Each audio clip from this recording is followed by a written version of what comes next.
Make it fast. Don't want the boss to get wise. Jeez. Ain't the old bastard a riot when he starts that bull about turning over a new leaf? Not a damn drink on the house, he tells me, and all these bums have got to pay up their room rent beginning tomorrow, he says. I'll be glad to pay you tomorrow. And I know my fellow inmates will promise the same. They've all a touching credulity concerning tomorrow's. It'll be a great day for them tomorrow. A feast of all fools. Their ships will come in loaded to the gunwales with canceled regrets and promises fulfilled and clean slates and new leases. Yeah, and a ton of hop. Don't mock the faith. If you have no respect for religion, you unregenerate wop. What does it matter if the truth is that their favoring breeze will have the stink of nickel whiskey on its breath? And their sea will be a growler of lager and ale. And their ships will long since be looted and scuttled and sunk on the bottom. The hell with the truth. The history of the world proves the truth has no bearing on anything. It's the lie of the pipe dream that gives life to the whole misbegotten mad lot of us. Drunk or sober. The old philosopher like Hickey called you. I suppose you don't fall for no pipe dreams. No, I don't. Mine are dead and buried behind me. What's before me is the fact that death is a fine, long sleep. I'm damn tired. And it can't come too soon for me. Yeah, just hanging around hoping you croak, ain't you? Well, I'm betting you have a good long way. Jeez, somebody'd have to take an axe to croak you. Yeah, it's my bad luck to be cursed with an iron constitution that even Harry's booze can't corrode. The old anarchist, wise guy that knows all the answers. Forget the anarchist part of it. I'm through with the movement long since. I saw that if men wanted to be saved from themselves, that would mean they'd have to give up greed. They wouldn't pay that price for liberty. So I said to the world, God bless all here and may the best man win. Die of gluttony. I took a seat in the grandstand of philosophical detachment. Fall asleep observing the cannibals do their death dance. Am I telling him the truth, Comrade Hugo? Oh, for Christ's sake, don't get that bughouse bum started. Capitalist, smart, bullsmith, dull pigeon. Give the slaves no right to sleep. Hello, little Rocky, little monkey face. They're your little slave girls. Don't be a fool. Loan me $1. Then push them up. Buy me a drink. He's out again. He's lucky no one don't take his crack serious, or he'd wake up every morning in a hospital. Nobody takes him seriously. That's his epitaph. If I've been through with the movement long since, it's been through with him, and thanks to whiskey. He's the only one who doesn't know it. He's gonna pull that slave girl stuff on me once too often. Hell, you'd think I was a pimp or something. A pimp don't hold a job. I'm a bartender. Them tarts, Margie and Pearl, they're just a sideline to pick up some extra dough. Strictly business, like they were fighters and I was their manager, see? I fixed the cops for them so they can hustle without getting pinched. And I don't beat them up like a pimp would. They like me. What if I take their money? Tarts can't hang on to dough. But I'm a bartender and I work hard for my living in this dump. Shrewd businessman who doesn't miss an opportunity to get on in the world. And that's me. Grab another ball, Larry. You'd never think all these bums had a bed upstairs to go to. Scared if they hit the hay, they wouldn't be here when Hickey showed up. And they'd miss a couple of drinks. For me, it's not so much the hope of booze, but I've got the blues. And Hickey's a great one to make a joke of everything and cheer you up. Yeah, some kidder. Remember how he wakes up that gag about his wife when he's cockeyed? Crying over a picture and then spilling it on you all of a sudden that he left her in the hay with the Iceman? Yeah, I wonder what's happening. You could set your watch by his periodicals before this. Well, he's got here a couple of days before Harry's birthday party. And now he's only got till tonight to make it. This dump, it's like a morgue with all these bums passed out. It's a lie, Father. Poor devil. Not a hell of a pity. I'm through with it. Dreaming about his old man. From what the old timers say, the old gent sure made a pile of dough in a bucket shop game before the cops got him. Jeez, I've seen him bad before, but never this bad. Look at that getup. Sold this suit and shoes at Sally's 2 days ago. Sally gave him $2 and a bum outfit. Yesterday, he sold the bum one back to Sally for 4 bits. And gets these rags to put on. Now he's through. That Sally's final edition he won't take back for nothing. Willie sure is on the bottom. I ain't never seen no one so bad, except Hickey, on the end of a couple of his bats. It's a great game. The pursuit of happiness. Harry don't know what to do about it. He called up his old lady's lawyer like he always does when Willie gets licked. You remember, they used to send down a private dick to give him the rush they killed. But the lawyer tells Harry nix. The old lady is all for Willie for keeps this time, and he can go to hell. As a consolation, he hasn't got far to go. It's a goddamn lie! Oh, Papa! Oh, Jesus, Papa! Get out the...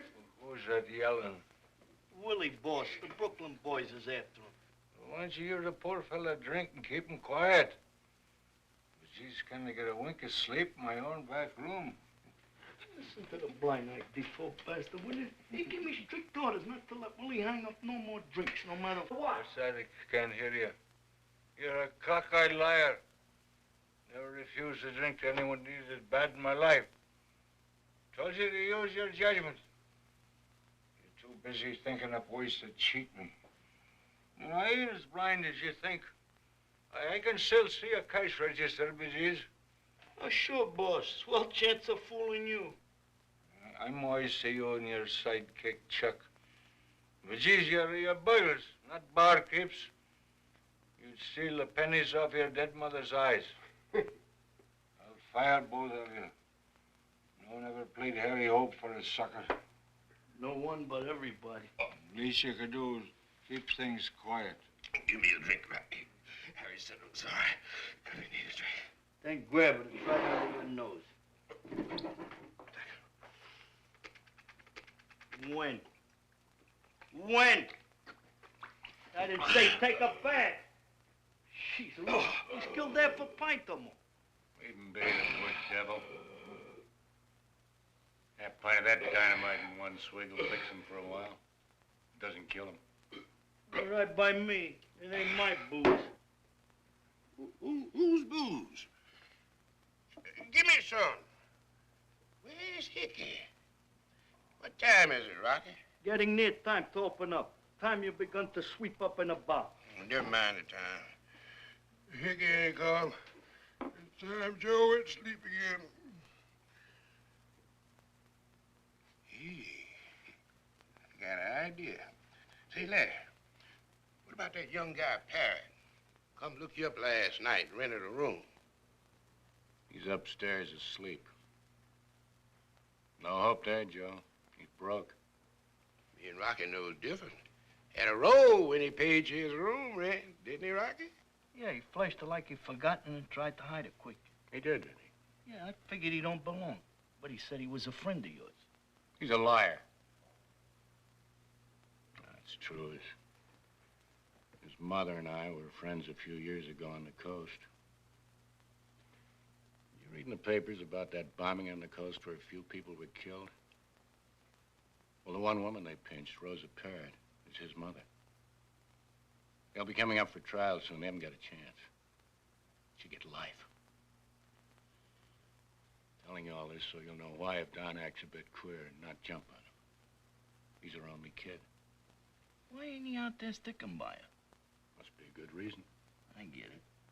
But then what kind of a sap is he to hang on to his right name? I'm telling you, I don't know. And I don't want to know. The hell with the movement and everybody connected with it.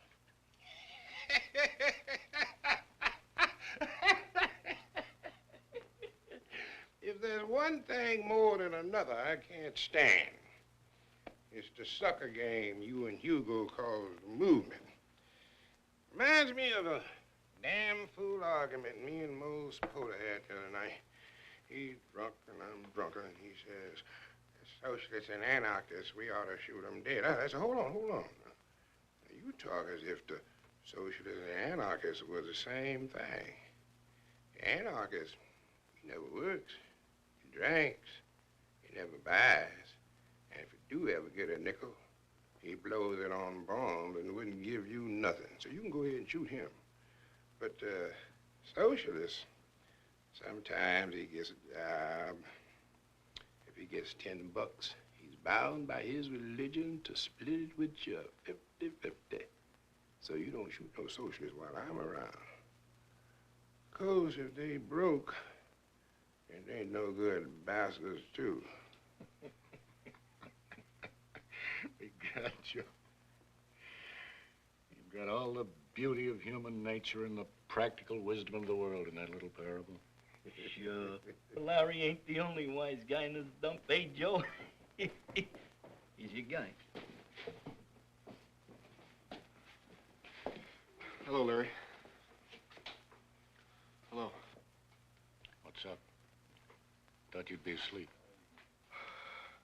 I couldn't make it. I thought I might see if you were around. Sit down and join the bums, then.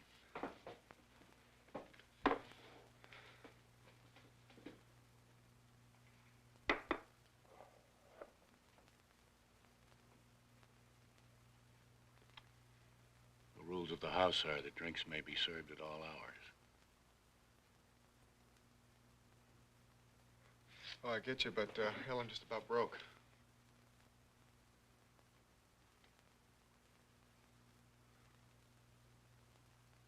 Oh, I know. You guys saw... You think I have a roll, don't you? Well, I'll show you. You're wrong. You see? They're all ones. See, I gotta live on this till I get a job.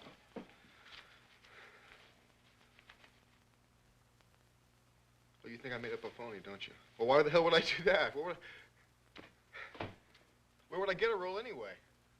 You don't get rich doing what I've been doing. Ask Larry. You're lucky in the movement you get enough to eat.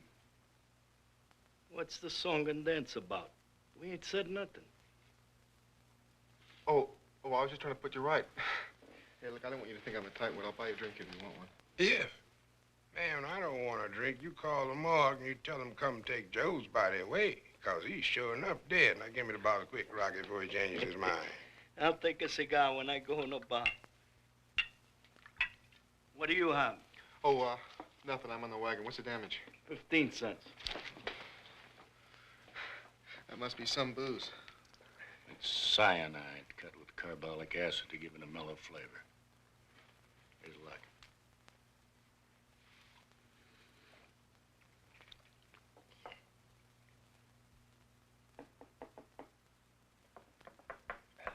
I guess I'll get back in the bar and catch a couple of winks before opening up time. One drink guy. No hope to Harry's birthday party. Unless Hickey shows up. Hickey do come, Larry. You wake me up if you have to bat me with a chair.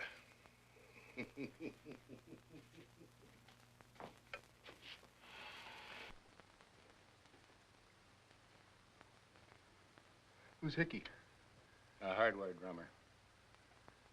He's an old friend of Harry Hope's and all the gang. He's a grand guy. Comes here twice a year regularly on a periodical drunk and blows in all his dough. He doesn't run into anyone he knows in his business here. Oh, yes, that's what I want too, Larry. But like I told you last night, I got to stay undercover. You did a lot of hinting, but you didn't tell me anything. Well, you can guess, can't you? So what kind of joint is this, anyway? This is No Chance Saloon. Bedrock Bar. End of the line cafe. The bottom of the sea Rathskeller. Don't you notice the beautiful calm in the atmosphere? That's because this is the last harbor. No one here has to worry about where they're going next, because they can go no further. Although even here, they keep up the appearance of life with a few harmless pipe dreams about their yesterdays and tomorrows. What's your pipe dream, Larry? No, I'm an exception. I haven't any left, thank God. Don't complain about this place. You couldn't find a better for lying low. Oh, I'm glad of that. I got knocked off base by that business on the coast. Since then, it's been no fun dodging around the country, you know, thinking every guy you see might be a dick. You're safe here. Cops ignore this dump. They think it's as harmless as a graveyard, and begad, you know, they're right. It's been lonely as hell. Christ, I'm glad I found you, Larry. You know, I kept saying to myself, if I can just find Larry, he's the one guy in the world who can understand. Understand what? All I've been through.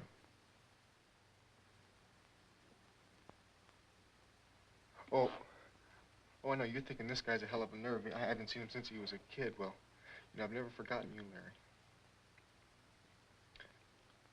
You're the one friend of Mother's who ever paid any attention to me. I remember you used to ask me questions. You took what I said seriously. I guess I got the feeling the years you lived with us, you sort of, you know, taking the place of my old man. I don't suppose you remember it. I remember it very well. You were a lonely, serious little shaver then.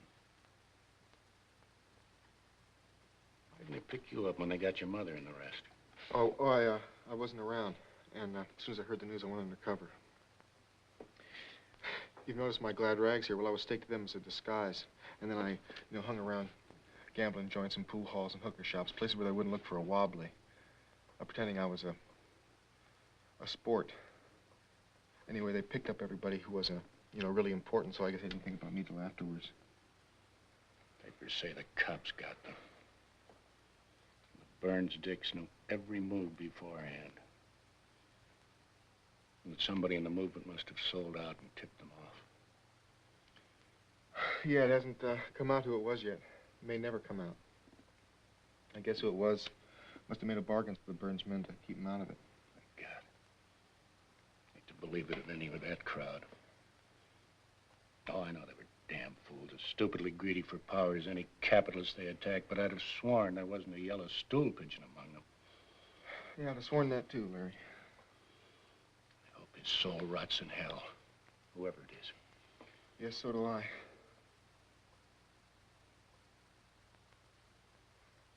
How did you locate me? Oh, through Mother. I told her not to tell anyone. Oh, no, she didn't tell me, but she kept all your letters. I found where she'd hid them, and I sneaked up there after she was arrested. I would have thought she was the woman who kept letters. No, I wouldn't either. There's nothing soft or sentimental about Mother. I haven't written her for 2 years, or anyone else. You know, it's funny she kept in touch with you for so long. When she's finished with someone, she's finished with them. And you know how she feels about the movement. Anyone who loses their faith in it is more than dead to her. Yet you seem to forgive you. She didn't. She wrote to denounce me and bring the sinner to repentance. Well, then what made you leave the movement, Larry? Was it on Mother's account? Who the hell put that idea in your head? Well, nothing, except I remember that fight you had with her just before you left. Well, if you do, I don't. That was 11 years ago. You were only 7 years old. If we quarreled, it was because I told her I'd become convinced that the movement was a beautiful pipe dream. Oh, I don't remember it that way. Well, blame it on your imagination and forget it. You asked me why I quit the movement. I had a lot of good reasons. One was myself. Another was my comrades. And the last was that breed of swine called men in general. As for myself, I'd become convinced after 30 years' devotion to the cause that I wasn't made for it. I was born condemned to see both sides of a question. And when you're damned that way, the questions multiply until the end. They're all questions and no answers. As history proves, to be a worldly success at anything, especially revolution, you got to wear blinders like a horse and only see what's straight ahead of you. As for my comrades in the great cause, I felt about them as Horace Walpole did about England when he said he could love it, if it wasn't for the people in it. Well, that's why I quit the cause. At any rate, you see, it had nothing to do with your mother. Oh, but I bet Mother always thought it was on her account. I mean, you know her, Larry. To hear her go on, sometimes you'd think she was the movement. That's a hell of a thing to say after what happened to her. Oh, no, I wasn't sneering, Larry. No. No, I've said the same thing to her lots of times, you know, to kid her. Oh, I know I shouldn't now, but, you know, I keep forgetting she's in jail. It seems so real to me. She's always been so free. I don't want to even think about it. So what have you been doing all these years since you left the coast, Larry? I've been a philosophical, drunken bum and proud of it. I hope you've deduced why I answer a lot of impertinent questions from a total stranger. For that's all you are to me. I have a hunch you came to get something from me. Well, I have no answers, no, not even for myself. Unless you can call what Heine wrote in his poem to morphine an answer. Low sleep is good. Better is death. In sooth, the best of all were never to be born. That's a hell of an answer.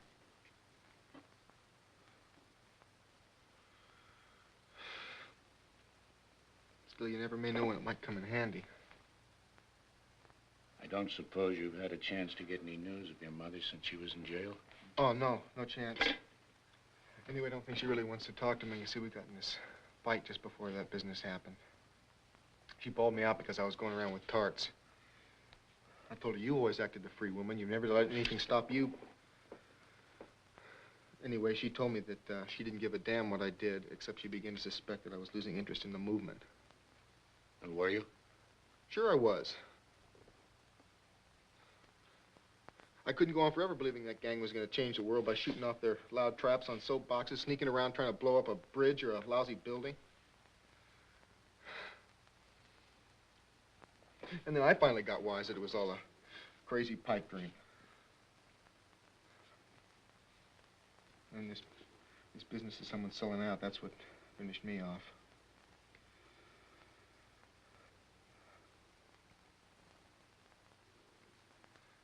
You can understand how I feel, can't you, Larry? The days grow hot, oh Babylon. 'Tis cool beneath thy willow trees. Goddamn stool pigeon! What? What do you mean? You can't call me that. Hello, little Don. I didn't recognize you. You've grown big, boy. How's your mother? Don't be a fool. Loan me $1. Buy me a drink. Sure, I'll buy you a drink, Hugo. I'm sorry I got sore at you there.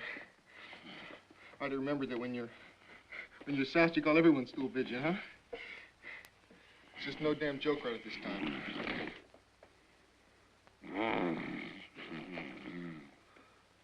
Oh, gee, you passed out again.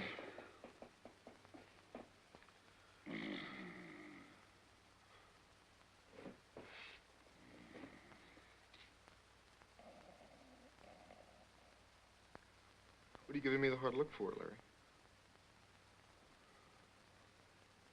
You thought I was going to hit him? What do you think I am? I always stood up for him when everybody in the movement panned him for an old drunken has-been. He had the guts to serve 10 years in the can in his own country, got his eyes ruined in solitary. I'd like to see some of them here stick that. Well, they're going to get their chance now to...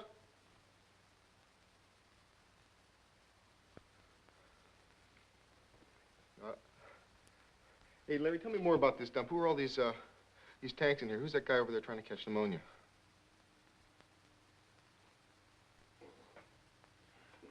That's Captain Lewis, one-time hero in the British Army. He strips to display that scar which he got from a native spear whenever he's completely plastered. The bewhiskered bloke next to him is General Wettoon, who led a commando in the war. They met up when they worked in the Boer War spectacle in the St. Louis Fair, and they've been bosom friends ever since. They dream away the hours in happy dispute over the brave days in South Africa, when they were trying to murder each other. He was in it, too. Correspondent for some English paper. His nickname here is Jimmy Tomorrow. What do they do for a living?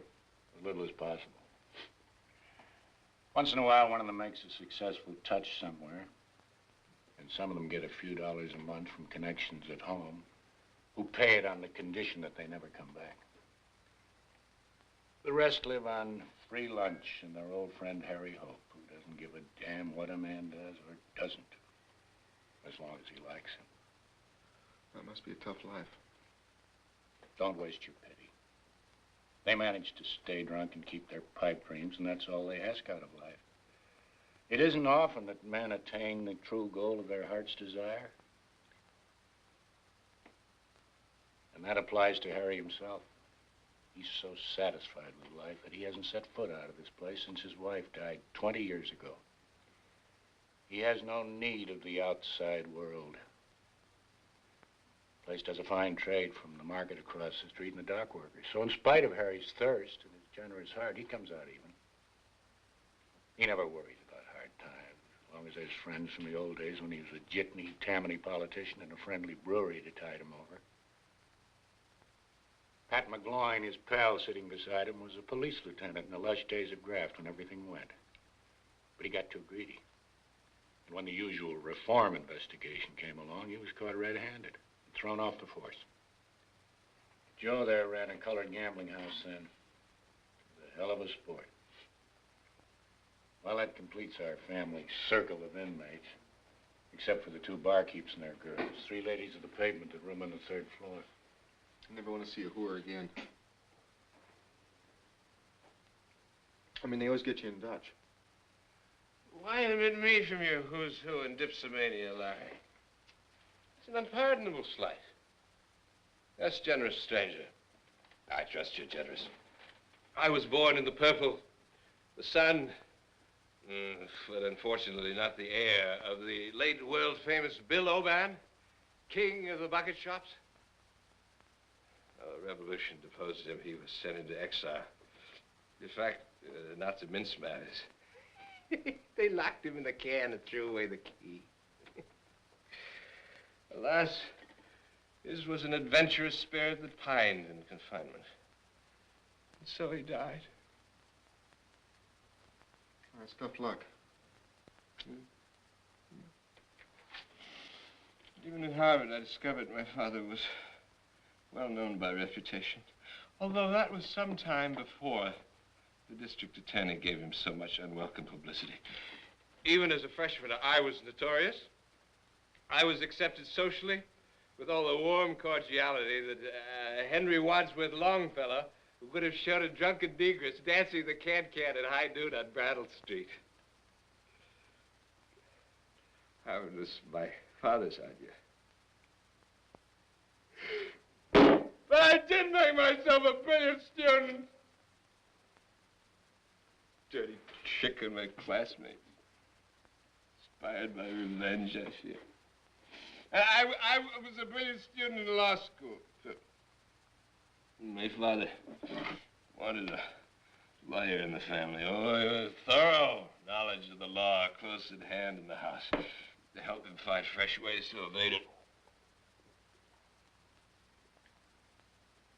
But I discovered the loophole of whiskey, and so escaped his jurisdiction. Speaking of whiskey, sir, reminds me, and I hope reminds you, that when greeting a prince, the customary salutation is, "What do you have?" Nix, all you guys think I made a dough. Broke. You haven't the thirsty look of the impecunious. I judge you to be a plutocrat. Your pocket stuffed with ill-gotten gains, $2 or $3 at least. Don't think we'll question how you got it. What do you mean, how I got it?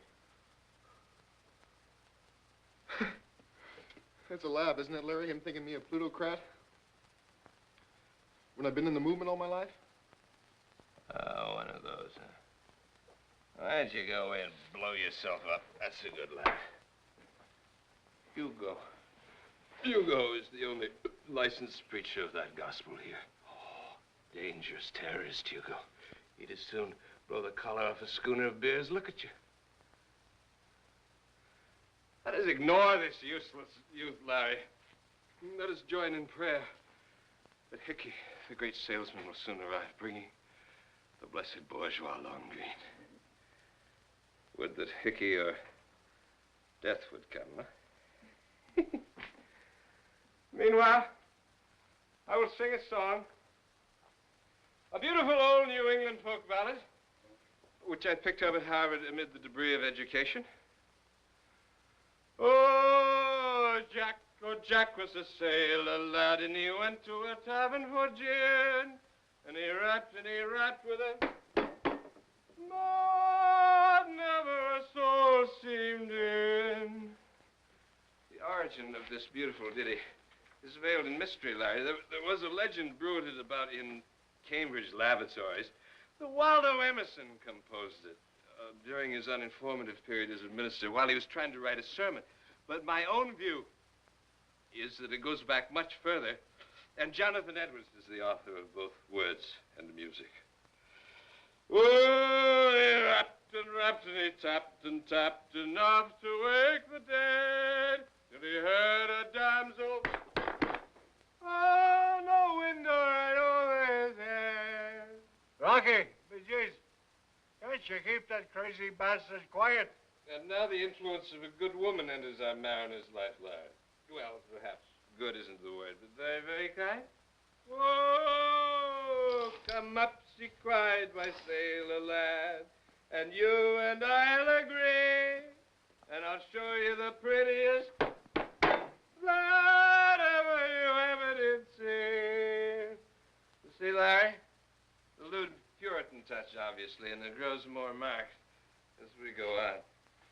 Oh, he put his arms around her waist and gazed in her bright blue eyes. Piano, what do you think this dump is a dump? Give him the bum's rush upstairs. Lock him in his room. No, please, Rocky. Please, I'll go crazy. I'm in that room alone. It's haunted. Please, Larry. Please, let me stay here. I'll be quiet. What the hell you doing to him, Rocky? Leave him alone. As long as he's quiet. Thanks, Harry. You're a good scout. Yeah. Can't trust nobody. Leave it to that Dago to keep order. It's like Bedlam in a cat house. Singing and everything. And you, big barfly, you're a hell of a help to me. There ain't gonna be no more drinks in the house till hell freezes over.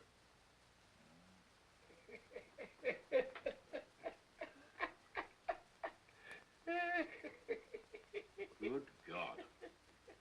Have I been drinking at the same table with a bloody Kaffir?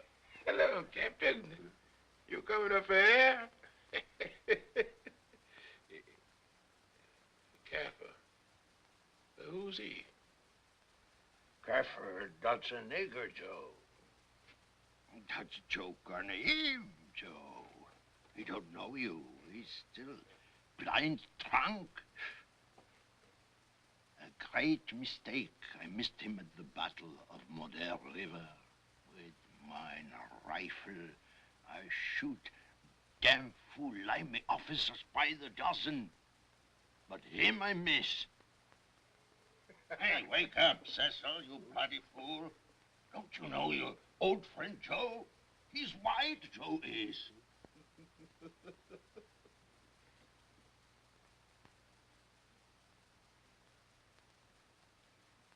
Profound apologies, Joseph, old chum. Eyesight a trifle blurry, I'm afraid. Whitest colored man I ever knew. Proud to call you my friend. Oh, I know it's a mistake, Captain. You is regular, even if you is a limey.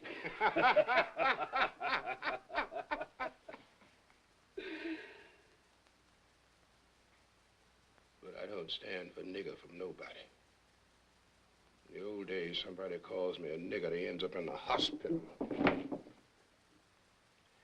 Me, in old days in Transvaal, I was so tough and strong. I grabbed axle of ox wagon with full load and lift like feather. As for you, my balmy boar that walks like a man, I say it again. It was a grave error in our foreign policy ever to set you free. Come now, Cecil. Pete, we must forget the war. Boer and Britain each fought fairly and played the game until the better man won. And then we shook hands. We are all brothers within the empire, united beneath the flag on which the sun never sets. Ship me somewhere east of Suez, where the best is like the worst, where there ain't no 10 commandments, and a man can raise a thirst. On the road to Mandalay, where the flying fishes play, and the dawn comes up like thunder. Out of China, across the bay. Got you there already, Jimmy. Worst is best here, and east is west, and tomorrow's yesterday. What more do you want? Come now, Larry, old friend. You pretend a bit of cynic philosophy, but in your heart, you are the kindest man among us. The hell you say? Tomorrow, yes. It's high time I got myself straightened out. I must have this suit cleaned and pressed. I can't look like a tramp when I... Yes, sir. White folks always said I was white.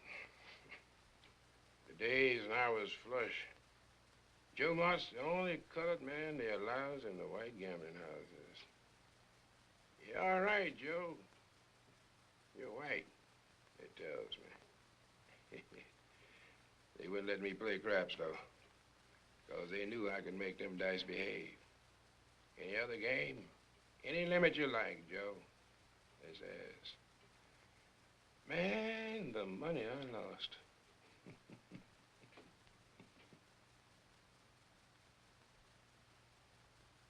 Yeah.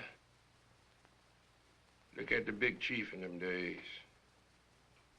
He knew I was white. I'd save my dough so I could start my own gambling house. Folks in the know, they tells me, you see the man at the top, then you never has trouble.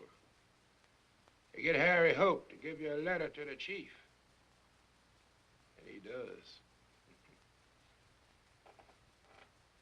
Ain't that right, Harry?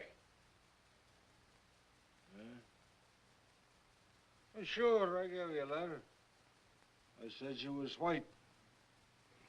There, you see, Captain. I went to see the chief shaking in my boots. And there he was, sitting behind a big desk, looking as big as a freight train. He don't look up. He keeps me waiting and waiting. And after what seems like an hour to me, he says slow and quiet like he didn't mean no harm. You want to open a gambling joint, does you, Joe? But he don't give me no chance to answer. He jumps up looking as big as 2 freight trains. And he pounds his fist like a ham on the desk and he shouts, "You black son of a bitch! Harry says you're white and you better be white. There's a little iron room up the river waiting for you." Then he sits down. He says, quiet again, "All right, you can open, get the hell out of here." So I opens. And he finds out I was white sure enough. Because I run wide open for years. And I pays my sugar on the dot. And me and the cops is friends. Them old days. Many's the night I used to come in here. This used to be a first-class hangout for sports in them days. Good whiskey. 15 cents, 2 for 2 bits. I throws down a $50 bill like it was trash paper. And I says, drink it up, boys. I don't want to change. Ain't that right, Harry? Yes. And be Jesus, if I ever seen you throw 50 cents on the bar now, I'd know I had delirium tremens. Oh, thanks, Harry, old chum. I will have a drink now you mention it, seeing it's so near your birthday. I say I can't hear you. No, I was afraid you wouldn't.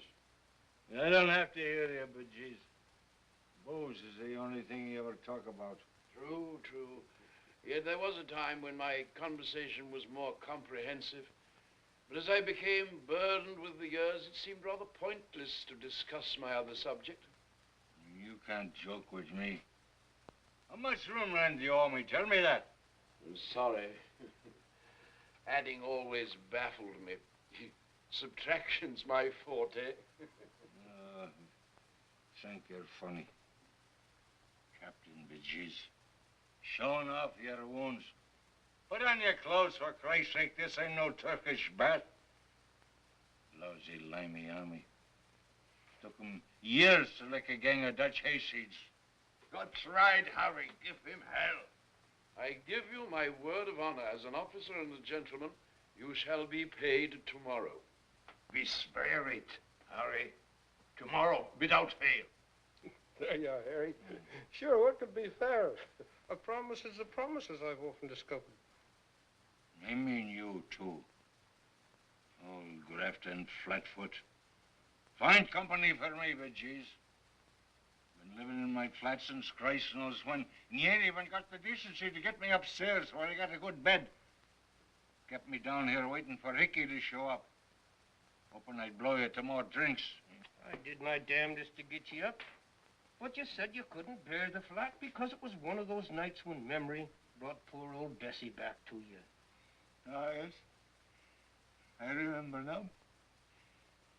I could almost see her in every room just as she used to be. And it's 20 years since I... Isn't a pipe dream of yesterday a touching thing? By all accounts, 20 Bessie years. nagged the hell out of him. And I've never set foot out of this house since the day I buried it. Once she's gone, I didn't give a damn for anything. The boys was going to nominate me for alderman. Bessie wanted it, and she was so proud. But when she was taken, I told them, no, boys, I can't do it. I'm through. I know about it. Well, Bessie would appreciate my grief. She wouldn't want it to keep me cooped up in here all my life. So I've made up my mind to go out soon. Take a walk around the wood, see all the friends I used to know, get together with the boys. My birthday. Tomorrow. That'll be the right time to turn over a new leaf. 60. That ain't too old. The prime of life, Harry. Time I took hold of myself. Tomorrow, I must get my things from the laundry. Clean collar and shirt. If I wash the ones I've got on anymore, they'll fall apart. I must make a good appearance. I've heard rumors the management were at their wits' end and would be only too willing to have me run the publicity department for them again. All I have to do is get fixed up with a decent front tomorrow. It's as good as done. Poor Jimmy's off on his pipe dream again. I'm sorry we had to postpone our trip again this April, Pete. I'd hoped the blasted old estate would be settled by then. We'll make it next year, even if we have to work and earn our passage money. You'll stay with me at the old place just as long as you like. England in April. Oh, I want you to see that, Pete. I admit the Welt has its points, but it's not home. Especially home in April. We've been together now for 40 years, and it don't seem a day too much. There ain't a lady living in the land as I'd swap for me dear old Dutch. There ain't a lady living in the land as I'd swap for me dear old Dutch.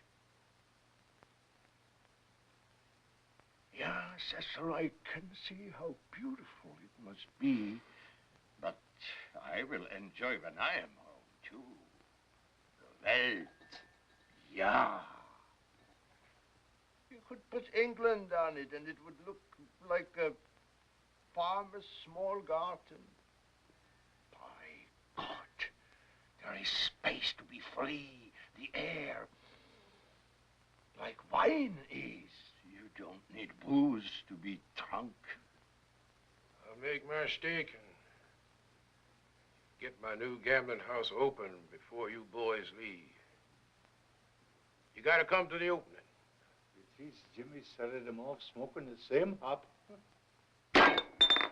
Bughouse will drive me stark raving loony yet.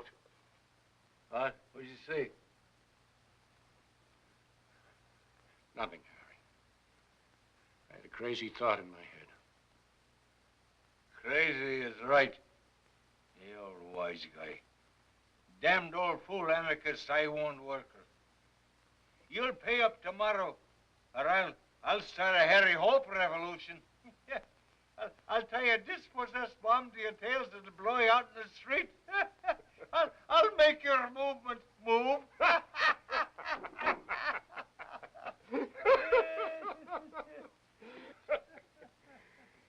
Oh, sure, let's hot fortune work. Sitting here laughing at your jokes so early in the morning. On an empty stomach.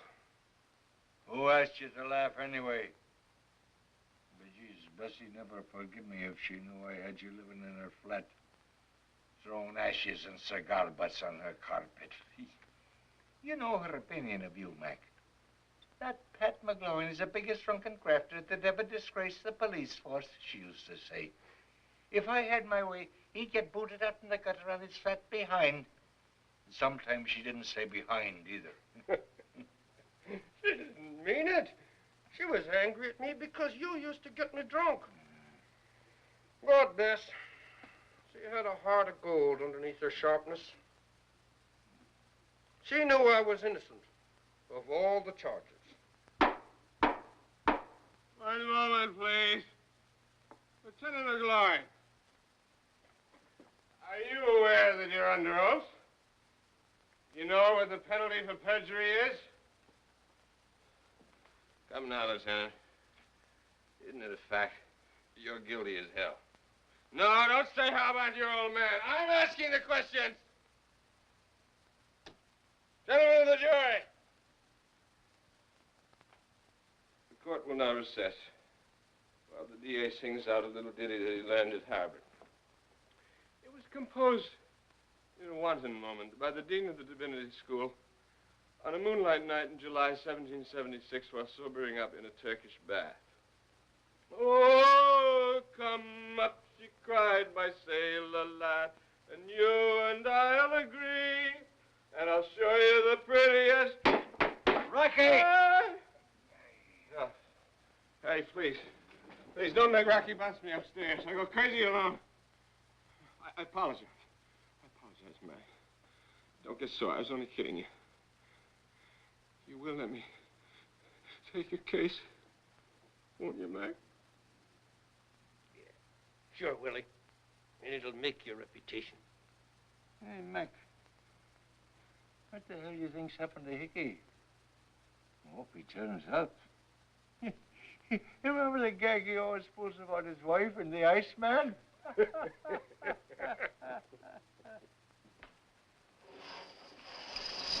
Opening time, boss. Why didn't you go to bed, boss? You'd never turn up this time of the morning. Someone's coming now. Oh, that's only my two pigs. It's about time they showed. You keep them dumb-brats quiet. I'm gonna catch a couple more winks here. And I don't want no damn fool laughing and screeching. Hey. Never thought I'd see the day when Harry Hopes would have Todd slipping in it. What would Bessie think? But I don't let him use my rooms for business. Pay their rent, which is more than I can save them. Pitchy smack. I'll bet Bessie's doing somersaults in her grave.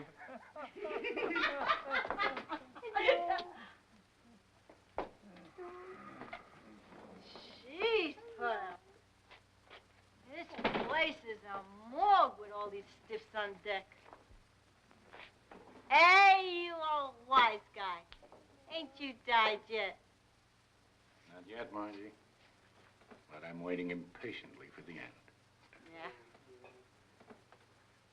Hey, who's the new guy? Friend of you? Hey, kid. You want to have a good time? Huh? Hey, hell with him. You dumb broads. Cut the loud talk. Sit down before I knock you down. Oh.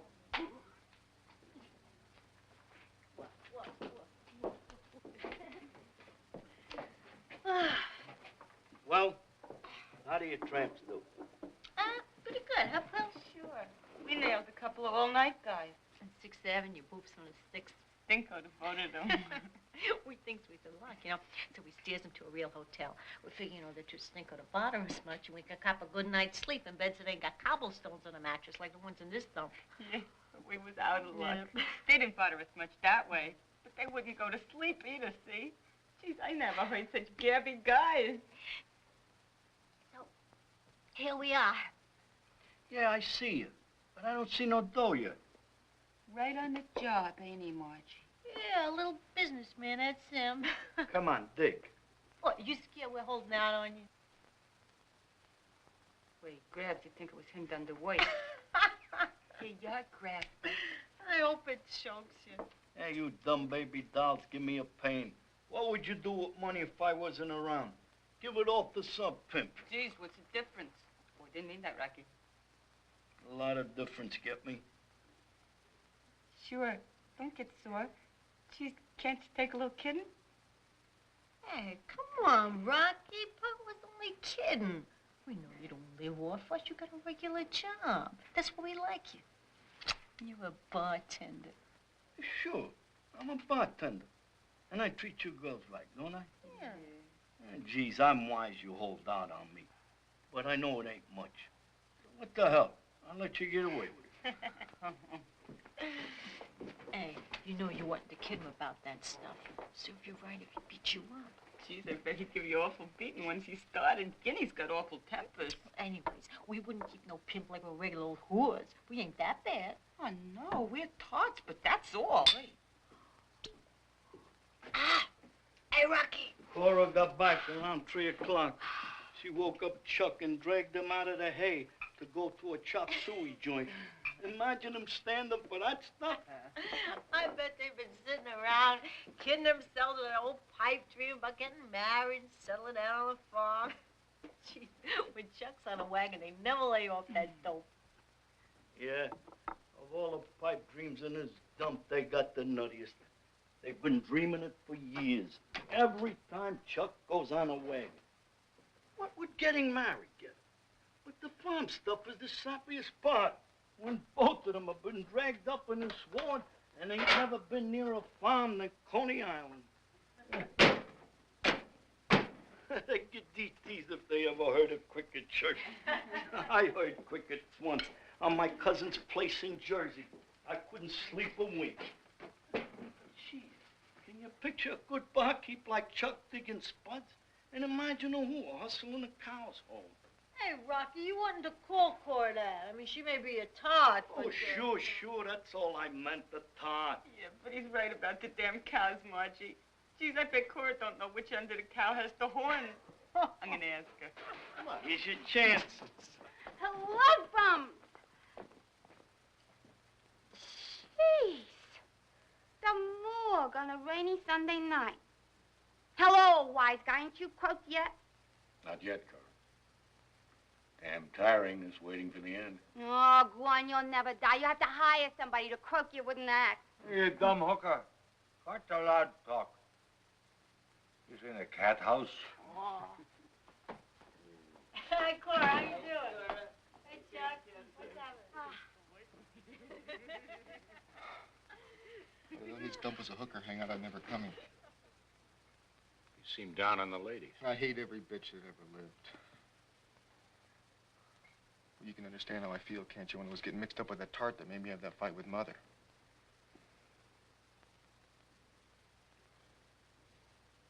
Oh, what the hell does it matter to you? You're in the grandstand. You're through with life. I'm glad you remember that. Who's the guy with Larry? That tightwad, the hell with him. Say, Cora, wise me up. Which end of the cow is the horns on? Oh, don't bring that up. Me and this overgrown tramp's been scrapping about the farm. He says Jersey's the best place, and I said Long Island on account it will be near Coney. And then I tells him, how do I know you offer periodicals for life? And I tells her I'm up to stuff for life. And she beats who won't be married a month before I'll throw it in the face she was a tart. Geez, baby, I tells her, why should I? What the hell you think I think I'm marrying, a virgin? Why should I kick? As long as you lay off and don't do no cheating with the Iceman or nobody. Hey, that's on a level, baby. Huh? Oh, you big tramp. Can you tie it? I'll buy you a drink. I'll do anything. No, this round's on me. I run into luck. That's why I dragged Chuck out of bed to celebrate. It was a sailor. I rolled him. Listen, it was a scream. My dogs was giving out when I seen this guy holding up a lamppost. So I hurried to get him before a cop did. I said, hello, handsome. Want to have a good time? Geez, he was paralyzed. One of them polite jags. He tries to bow to me, imagine. And I had to prop him up where it fell on his nose. Lady, he says, can you kindly tell me the nearest way to the Museum of Natural History? Can you imagine? At 2 a.m. As if I'd know where the dump was anyway. But I says, sure thing, honey boy. I'll be only too glad. So I steered him into a side street where it was dark, and I propped him up against the wall, and I give him a frisk. And what do you think he done? And geez, I ain't lying. He begins to laugh, the big sap. Quit tickling me, he says. While I was frisking him for his row. I near died. Then I turned him around and gave him a shove to start him.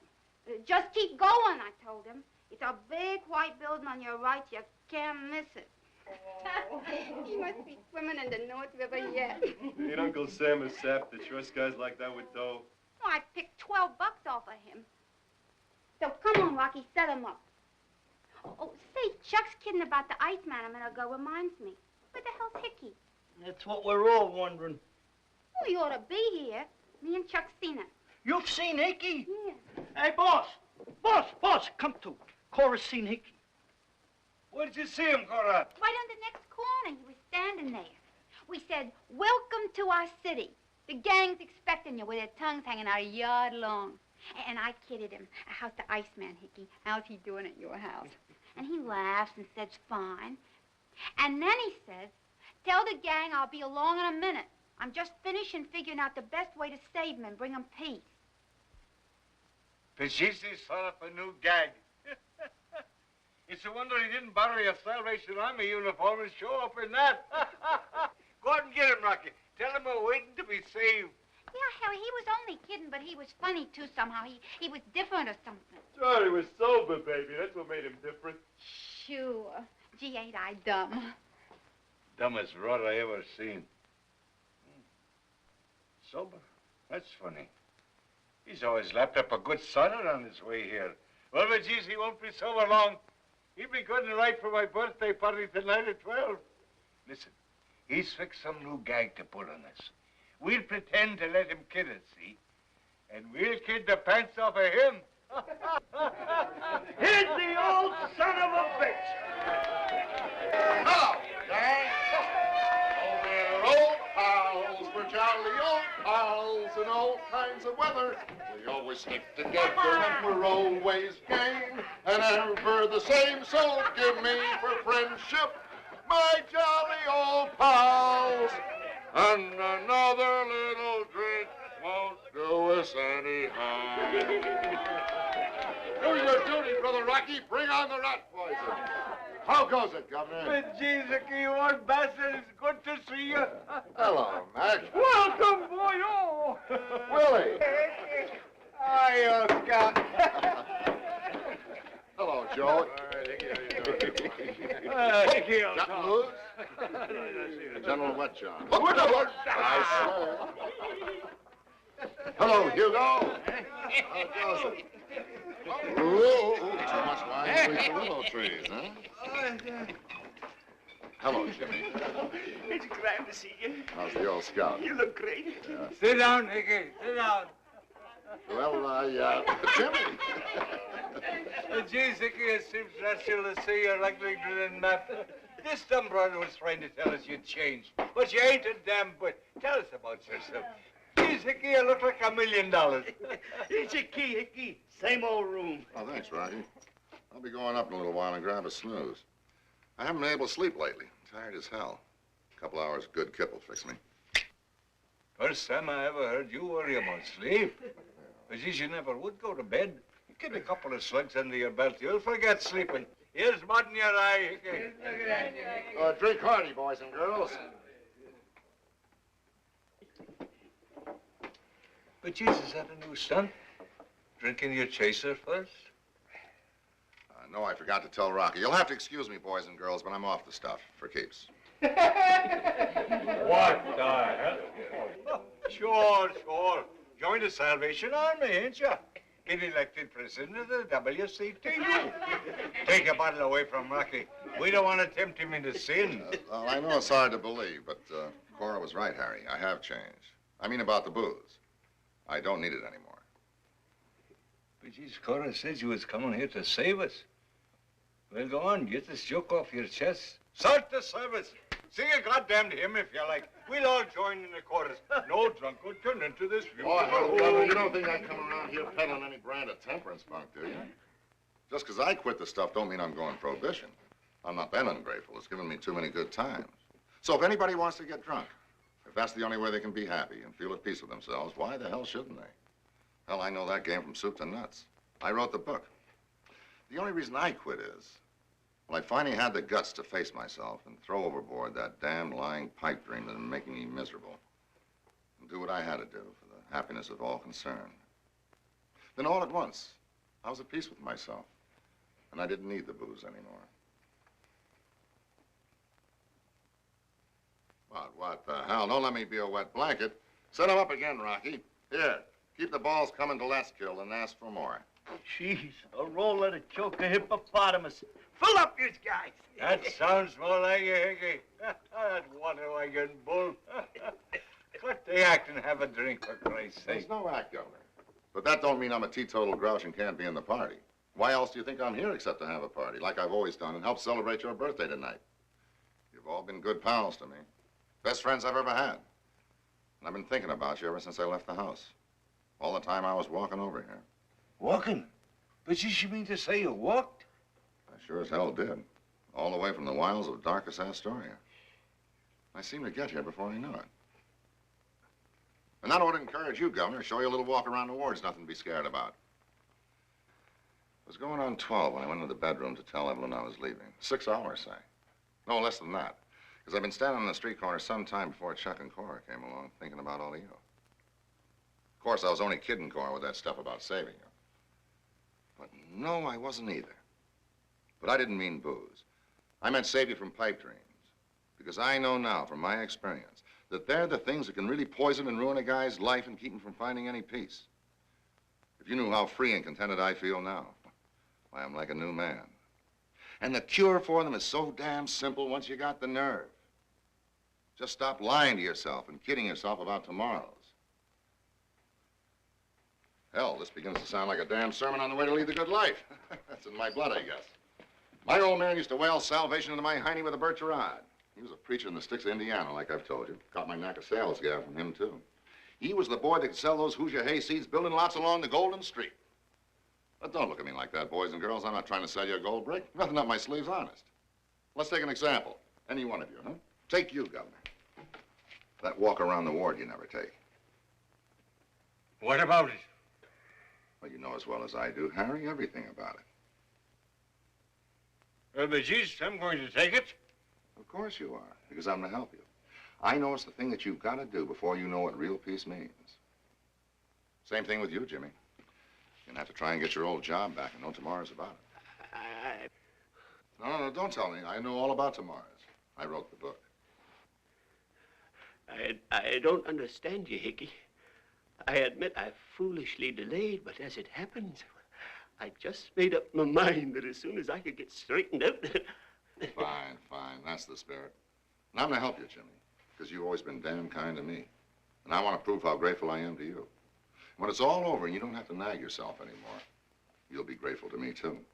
And all the rest of you, ladies included, are in the same boat, one way or another. God, you've hit the nail on the head, Hickey. This dump is the palace of pipe dreams. Well, well.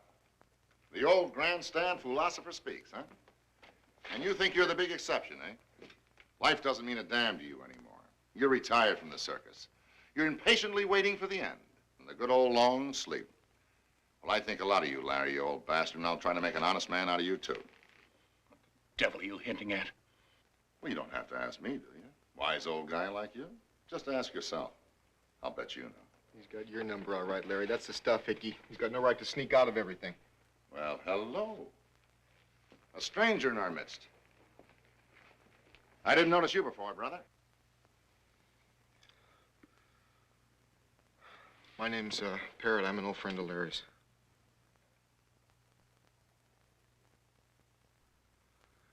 What are you staring at? Oh, no offense, brother. I was just trying to figure.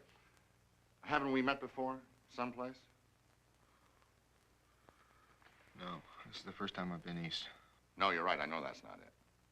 You see, in my game, to be a shark at it, you teach yourself never to forget a name or a face. But still, I know damn well there's something I recognize about you. We're members of the same lodge, in some way. What are you talking about? You're nuts. Don't kid me, little boy. I'm a good salesman. So damn good, the firm was glad to take me back after every drunk. And what made me good was I could size up anyone. But still, I don't... Well, never mind. I can tell you're having trouble with yourself, and I'll be glad to do anything I can to help a friend of Larry. Mind your own business, Hickey. He's nothing to you. Or to me. You're keeping us all in suspense. Tell us more about how you're going to save us. Well, hell, don't get sore, Larry. We're old pals. I've always liked you a lot. You know that. Forget it, Hickey. Fine, fine. Well, that's the spirit.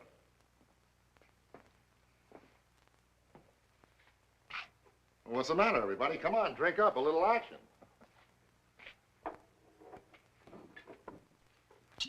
Have another. Oh, this is a celebration. Oh, forget it if anything I said sounded too serious. You think I'm talking out of turn? Just tell me to go chase myself. No, boys and girls, I'm not trying to put anything over on you. It's just that I know now, from experience, what a lying pipe dream can do to you. And how damn relieved and contented with yourself you'll feel when you're rid of it. God. I'm sleepy all of a sudden. That long walk must be getting to me. I better go upstairs.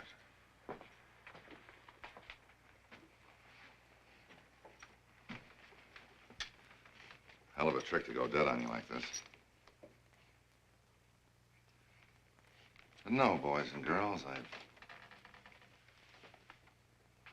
never known what real peace was until now.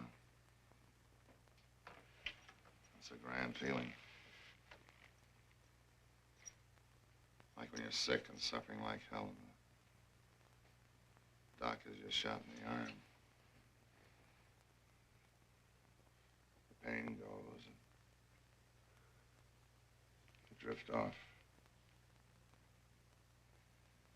You let yourself go at last. Sink down to the bottom of the sea. Rest in peace.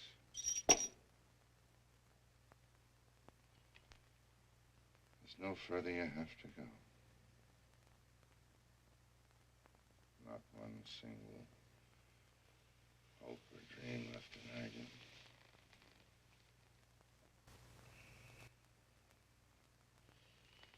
You'll all know what I mean.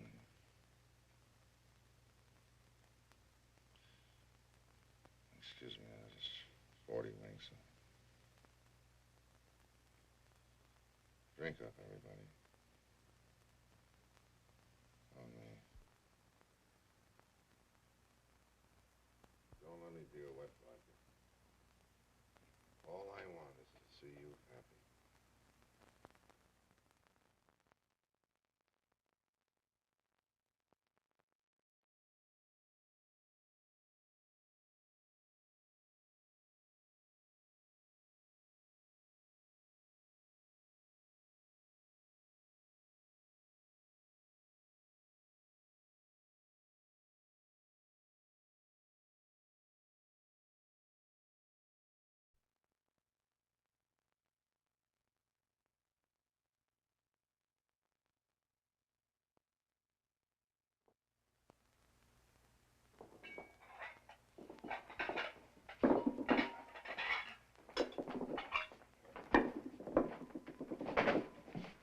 Well, how's that kid? What the hell do I know about flowers? Well, you can see they're pretty, can't you, you big dummy? Well, yeah, baby, sure. If you like them, they're all right with me. Oh, jeez, Pearl. Look at that cake, huh? Come here. Look, 6 candles, each for 10 years. Oh, when do we light the candles, Rocky? Oh, ask that bughouse Hickey. Just before Harry come down, he says. Then Harry blows him out with one breath for luck. Hickey was gonna have 60 candles. But I says, geez, if the old guy took that big a breath, he'd croak himself. Anyways, it's a nice cake, ain't Oh, it? sure, it's all right by me. But what is Harry gonna do with a cake? If he ever ate a hunk of it, croak him. Geez, you're a dope, ain't he, Margie? Yeah, dope is right. You broads better watch your step or I... Oh, what? Yeah, what? Say, what the hell's got into you? It'll be 12 o'clock and Harry's birthday before long. I ain't looking for no trouble. Oh, we ain't need a Rocky. A guy what can't see flowers is pretty must be some dumbbell. Yeah, well, if I was as dumb as you... Geez, you got your scrapping pants on, ain't you? Well, hell, baby, what's eating you? All I'm thinking is, what the hell could Harry do with flowers? You don't know a cauliflower from a geranium. Jeez, ever since Hickey's woke up, you can't hold him. He's taking on a party like it was his birthday. Well, he's paying for everything, ain't he? Oh, I don't mind the birthday stuff so much. What gets my goat is the way he's butting in all over the place, telling everybody where to get off. He just keeps hitting around. Yeah, he was hitting to me and Margie. Little lousy drama. He just gives you an earful of that line of bull about you gotta be honest with yourself and not kid yourself. And you gotta have the guts to be what you are. I told him, that's all right for the bums in his dump, but it don't go with me, see? I don't kid myself with no pipe dreams. What are you grinning at? Nothing. Nothing. It better be nothing. And don't let Hickey put no ideas in your nuts if you want to stay healthy. He's riding someone every minute. He's got Harry and Jimmy tomorrow run ragged. And the rest are hiding in their rooms so they don't want to have to listen to him. They're all acting cagey with the booze, too. Like they were scared if they get too drunk, they might spill their guts. And everybody's getting a prize grouch on. Yeah. He's been hitting around to me and Chuck, too. You'd think he suspected me and Chuck had no real intention of getting married. You'd think he suspected Chuck wasn't going to lay off of periodicals. Or maybe didn't even want to. I told him I'm on the wagon for keeps, and Cora knows it. And I told him, sure, I know it. And Chuck ain't never going to throw it in my face I was a tart neither. And if you think we're just kidding ourselves, we'll show you. We're getting married tomorrow. Ain't we, honey? You bet, baby. Christ, Chuck! Are you letting that bug-out slouse Hickey kid you into Nobody's kidding him into it. No, me neither. Hickey's right. If this big tramp's gonna marry me, he ought to do it, not just shoot off his old bazoo about it. You can't be that dumb, Look, Chuck. you keep out of this, you hear? And don't start beefing about the crickets on the farm driving us nuts. Christ, you'd think they was elephants. Rocky don't notice that broad. You heard what she said, right? Tomorrow. This is the same old crap. Is that so? Imagine Cora a bride. That's the hot one. Geez, Cora, if all the guys you stayed with were side by side, you could walk on them from here to Texas. Ah, talk to me like that, you skinny dago hooker. I may be a tart, but I ain't a cheap old whore like you. I'll show you who's a whore.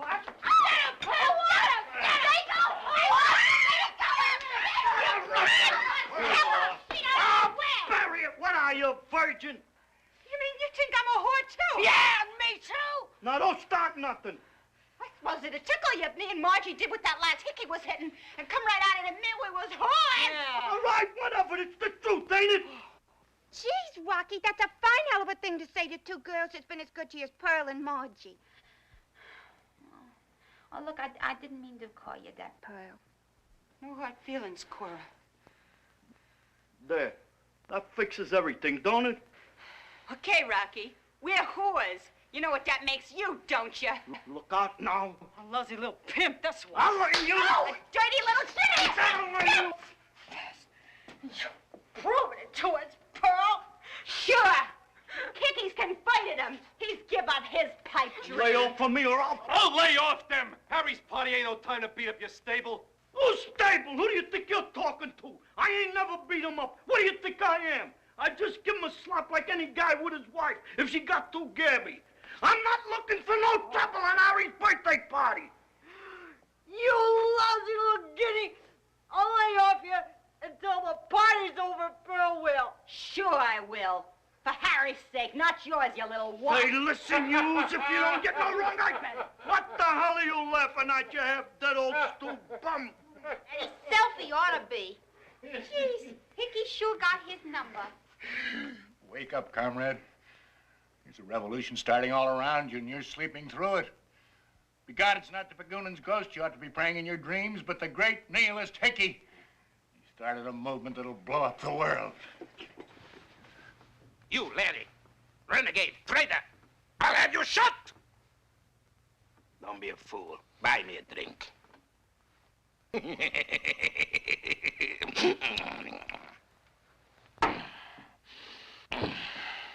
Push was fine, Hickey. He laughs like good fun. He makes jokes. He dares to hint to me. So I see what he dares to think. He thinks I'm finished. It is too late. So I do not wish the day to come, because it will not be my day. I see what he thinks. He thinks lies. Even worse, that I'll have him hanged, the first one of all, to the first lamppost! Why, you're so serious, you little monkey faces. It's all great joke, no? So, we get drunk, and we're left like hell, and then we die. And the pipe dream vanish. So be of good cheer, little stupid peepers. The days grow hot, oh Babylon. Soon, little proletarians, we will have free picnic in the cool shade, and we will eat hot dogs and drink free wine beneath the willow trees, like hawks, yes, like beautiful little hawks!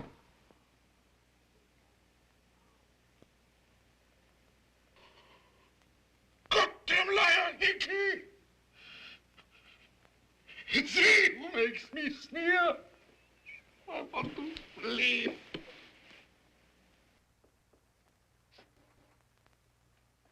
Hickey ain't overlooking no bets. It's only the old wise guy Larry who's still pretending he's the one exception who don't do no pipe dreaming. All right. Take it out on me if it makes you more content. Sure, I love every hair of your head. My great, big, beautiful baby dolls. And there's nothing I wouldn't do for you. The old Irish funk, huh? We ain't big, and we ain't your baby dolls. Well, we admit we're beautiful, huh, Yeah, sure thing. But what would he do with beautiful dolls even if he had to price the old goat? Ah. Larry, you old cave. No, we are full of bull. Sure. You're aces with us. We're nervous, that's all. It's Hickey that That lousy drummer, why can't he be like he's always been? I ain't never seen a guy change so. What do you think's happened to him, Larry? I don't know. For all his gab, I notice he's kept that to himself so far. Maybe he's saving the great revelation for Harry's party. Oh? Let him mind his own business and I'll mind mine. Yeah, that's what I say. Hey, Larry, where's that young friend of yours disappeared to? I don't care where he is, except I wish he was 1,000 miles away. He's a pest. I told him, I'll take a lot from you, Hickey, like everyone else in this dump, because you always been a grand guy. But there's things I don't take from you, nobody, see? Remember that. Or you'll wake up in a hospital, or maybe worse, with your wife and the Iceman walking slow behind you.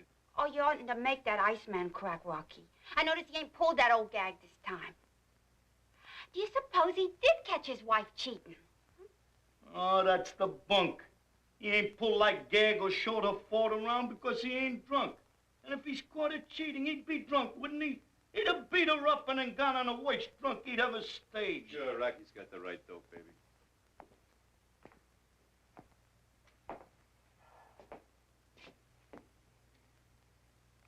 Steward telling people this dump is closed for the night, all I'm gonna. Let Harry hire Dillman, pay him wages if he wants one. Yeah, Harry's pretty damn good to you. Sure he is. I don't mean that. Anyways, it's all right. I told Swatch the cop we closed for the party. He'll keep folks away. I wants me a big drink, that's what. Who's stopping you? You could have all you want on Hickey. All right. I earn all the drinks on him I could drink in a year for listening to his crazy bull. Here's hoping he gets the lockjaw. I drinks on him, but I don't drink with him. No, sir, never no more. Oh, bull. Hickey's all right. What's he done to you? That's my business. Sure, you think he's all right. He's a white man, ain't he? Now, listen to me, you white boys! Now, don't you get it in your head that I was pretending to be what I ain't, or that I ain't proud to be what I am. You getting me? Well, you and me's gonna have trouble.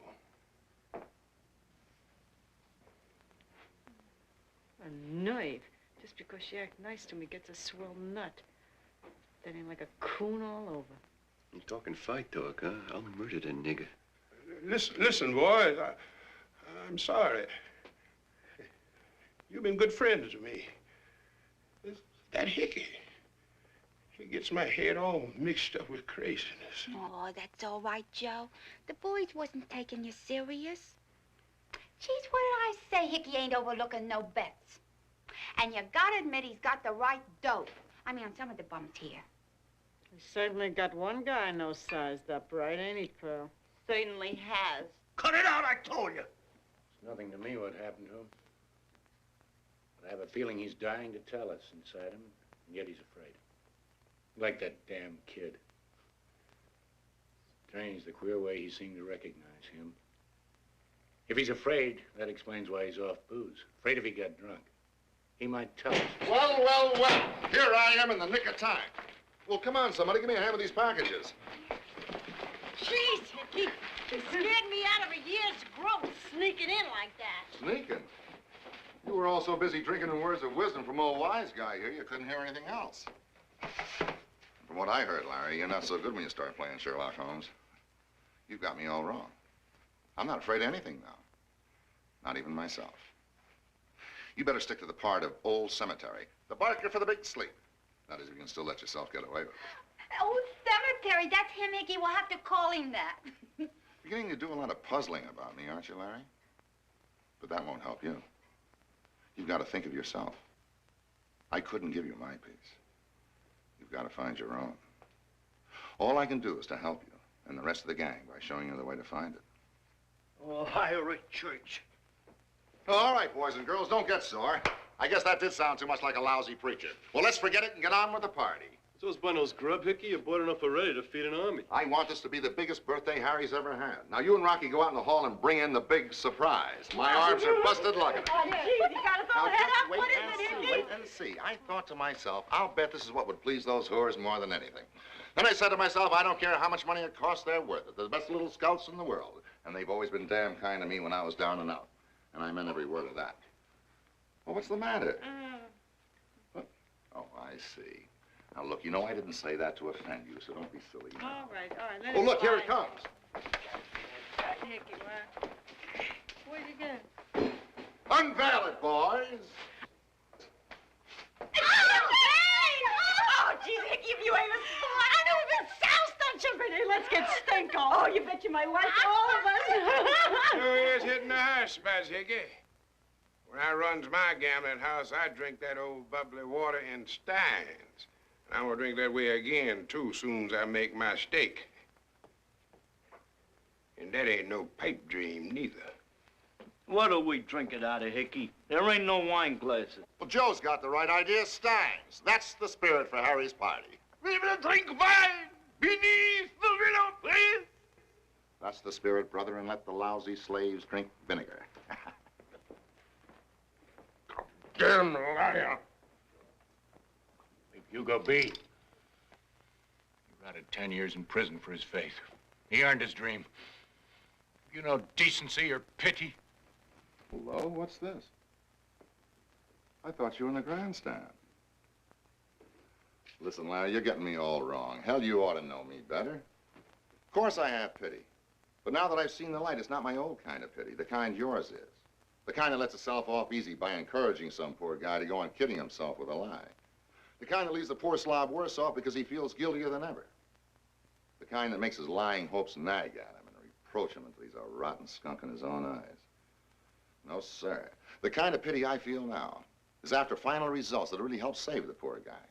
Make him contented with what he is and quit battling himself so he can find peace for the rest of his life. Oh, I know how you resent the way I have to show you up to yourself. But you'll be grateful to me when all at once you're able to admit without feeling ashamed that all the grandstand philosopher bunk and the waiting for the big sleep stuff is a pipe dream. You'll be able to say to yourself, I'm just an old man who's scared of life, but even more scared of dying. So I'm keeping drunk and hanging on to life at any price, and what of it? God, if I'm not beginning to think you've gone mad. You're a liar. Now, listen, that's no way to talk to an old pal who's trying to help you. Hell, if you really wanted to die, you'd just take a hop off the fire escape, wouldn't you? And if you really were in the grandstand, you wouldn't be pitying everyone. As for my being bughouse, you can't crawl out of it that way. I'm too damn sane. I can size up guys and turn them inside out better than I ever could, even when they're strangers like that Parrot kid. He's licked, Larry. I think there's only one possible way out you can help him take. That is if you have the right kind of pity for him. What do you mean? I'm not advising him, except to leave me out of his troubles. He's nothing to me. You'll find he won't agree to that. He'll keep after you until he makes you help him. Because he's got to be punished, so he can forgive himself. He hasn't got the guts. He can't manage it alone.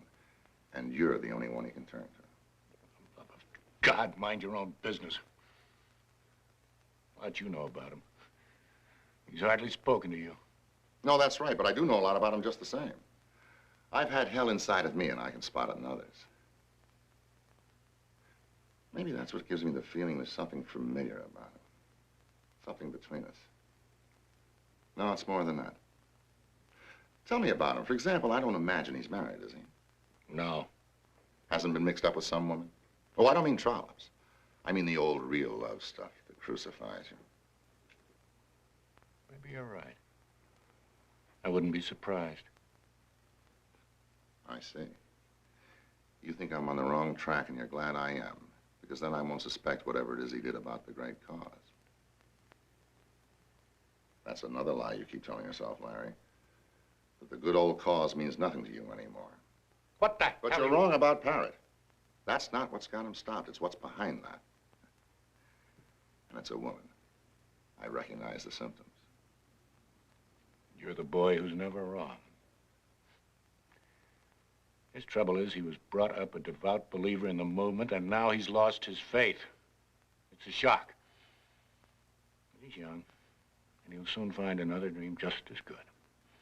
Or as bad.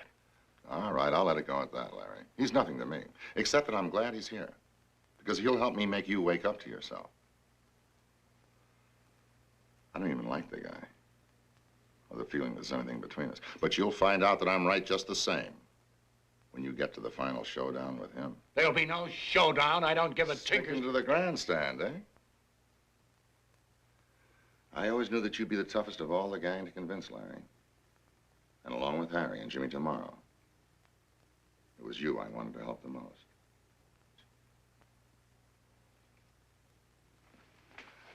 I've always liked you a lot, you old bastard. Hey, not much time before 12. Well, come on, gang, let's get going. Hey, come on, boys and girls, let's get busy. See, cake all set? Fine. And my gift?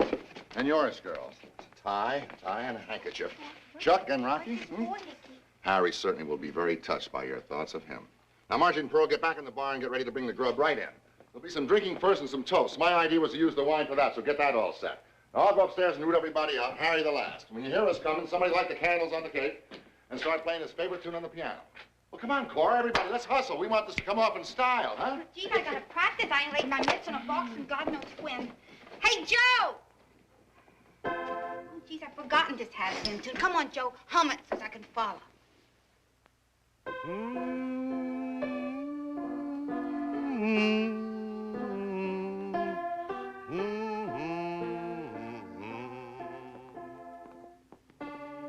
God, it's the second feast of Belshazzar, with Hickey to do the writing on the wall. Oh, shut up, old cemetery. Oh, if it ain't Prince Willie. Gee, kid, you look sick. Get a couple of shots in you. No, thanks. No. I'm tapering off.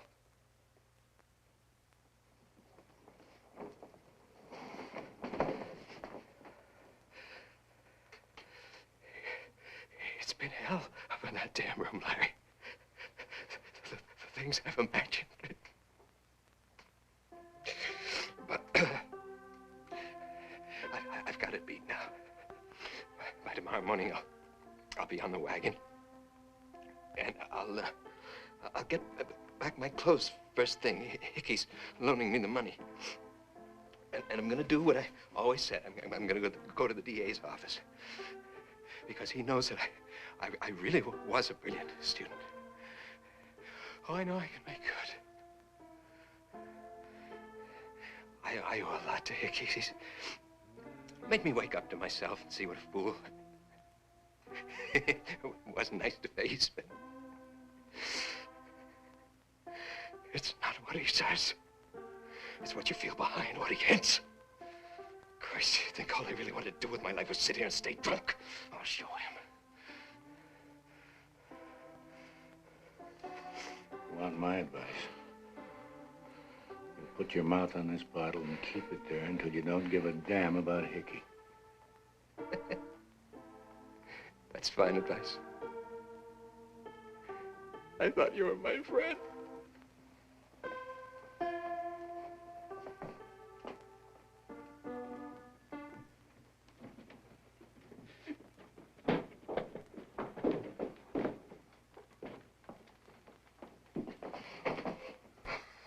Gee, I'm glad you're here, Larry.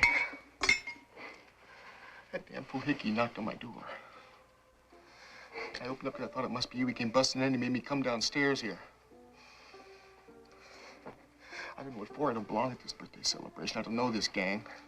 And I don't want to be mixed up with them. All I came here for was to find you. I've warned you. Can't you make Hickey mind his own business? Just now, he passed me on the shoulder like he's sympathizing with me. He says, I know how it is, son, but you can't hide from yourself, not even here on the bottom of the sea. You've got to face the truth and then do what must be done for your own peace and for the happiness of all concerned. Now, what do you mean by that, Larry? How the hell would I know? Then he grins and he says, oh, never mind. Larry's getting wise to himself. I think you can rely on his help in the end. He's going to have to choose between living and dying, and he'll never choose to die while there's a breath left in the old bastard. Then he laughs like it's a joke on you. Well, what do you say to that, Larry? I have nothing to say.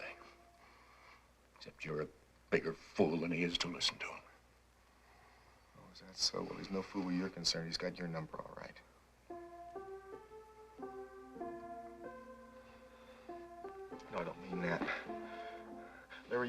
supposed to be friends with you. I haven't a single friend left in the world. I hope you'd... And you could, too, without it hurting you. You ought to for Mother's sake, Larry. She really loved you.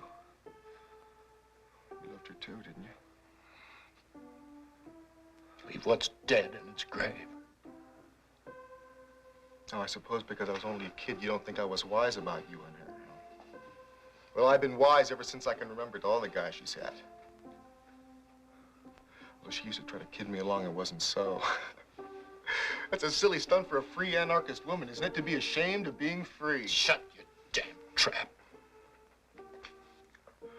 Yes, I know I shouldn't say that now. You're forgetting she isn't free anymore.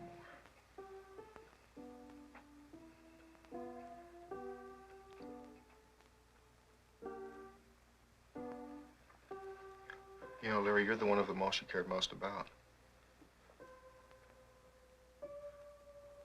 Anybody else who left the movement would have been more than dead to her, but she couldn't forget you. She used to make excuses for you. I used to try to get her going about you. I'd say, Larry's got brains, and yet he thinks the movement's a crazy pipe dream. She blamed it on the booze getting you. She kidded herself that you'd give up the booze and come back to the movement tomorrow. She used to say, Larry can't kill in himself a faith he's given his life to, not without killing himself. How about that, Larry? Was she right?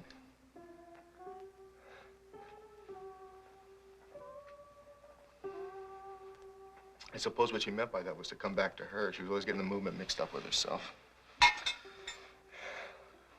But I'm sure she really must have loved you, Larry, as much as she could love anyone besides herself. No, she wasn't even faithful to you at that, though, was she? That's why you walked out on her, isn't it? I remember that last fight you had with her. I was listening. I was on your side, even if she was my mother, because I liked you so much.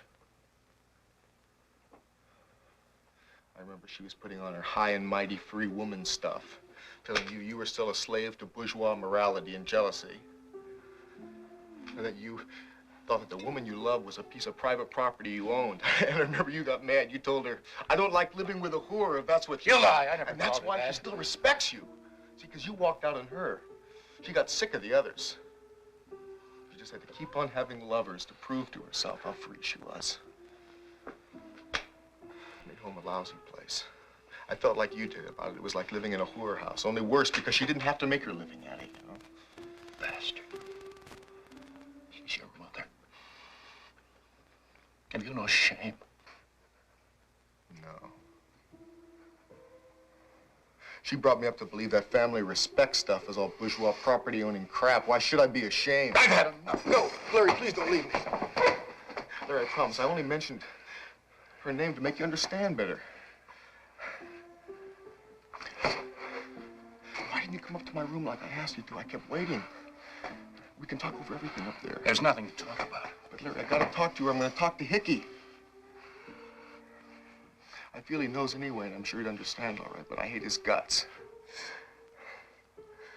I'm scared of him, honest. There's something not human behind this damn grinning and kidding.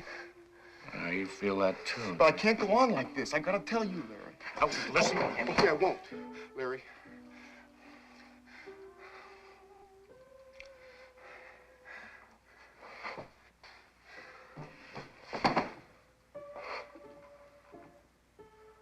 You think you're kidding?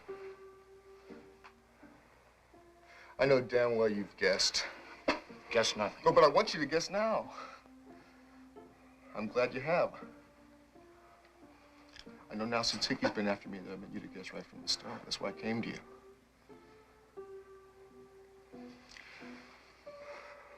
I want you to understand the reason. You see, I began to study American history. And I got admiring Washington and Jefferson and Jackson and Lincoln. And I began to feel patriotic and love this country.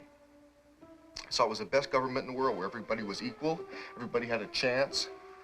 And I saw the ideas behind the movement. They came from a lot of Russians like Bakunin and Kropotkin. They were all meant for Europe. See, we didn't need them here in a democracy, though, where we were free already. I didn't want this country to be destroyed for a damn foreign pipe dream. I began to feel like I was a traitor for helping a lot of cranks and bums and free women plot to overthrow our government. And I saw it was my duty to my country. Stinking, rotten liar.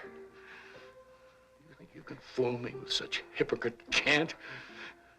I don't give a damn what you did. It's on your own head, whatever it was. I don't know, and I don't want to know. But Larry, I never thought Mother would be caught. Please believe that. I never would. All I know is that I am sick of living. And through. Drowned and contented on the bottom of a bottle. Honor or dishonor, faith or treachery. Nothing to me but opposites of the same stupidity that is the king and ruler of life, and in the end, they'll both rot into dust in the same grave.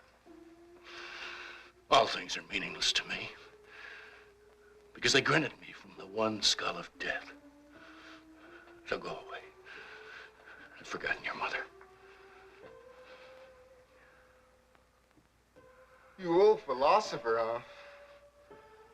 You lousy old faker. For the love of God, leave me in peace the little time that's left. No, don't pull that pitiful old man junk on me. You old bastard, you'll never try when there's a drink of whiskey left. Be careful how you taunt me back into life, I warn you. Because I might remember there's a thing called justice there. And the punishment.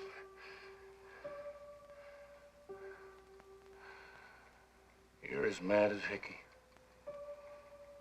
Just as big a liar. Wait till Hickey gets through with you.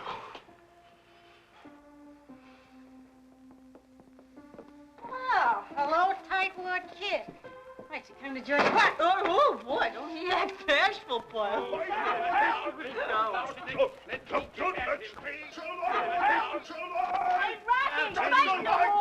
Break your neck. Believe me, I will break your neck. You sit Can you beat it? I heard you two call each other every name you can think of, but I never seen a swell time to stage your first bout on Harry's birthday party. What started the scrap? Nothing, old chap. Now, our business, you know. But that bloody-ass Hickey made some insinuation about me, and the boorish boar had the impertinence to agree with him. That's a lie! Hickey made joke about me, and this slimy said, yes, it was true. Yes! Get out of the buffy and cut out this rough stuff!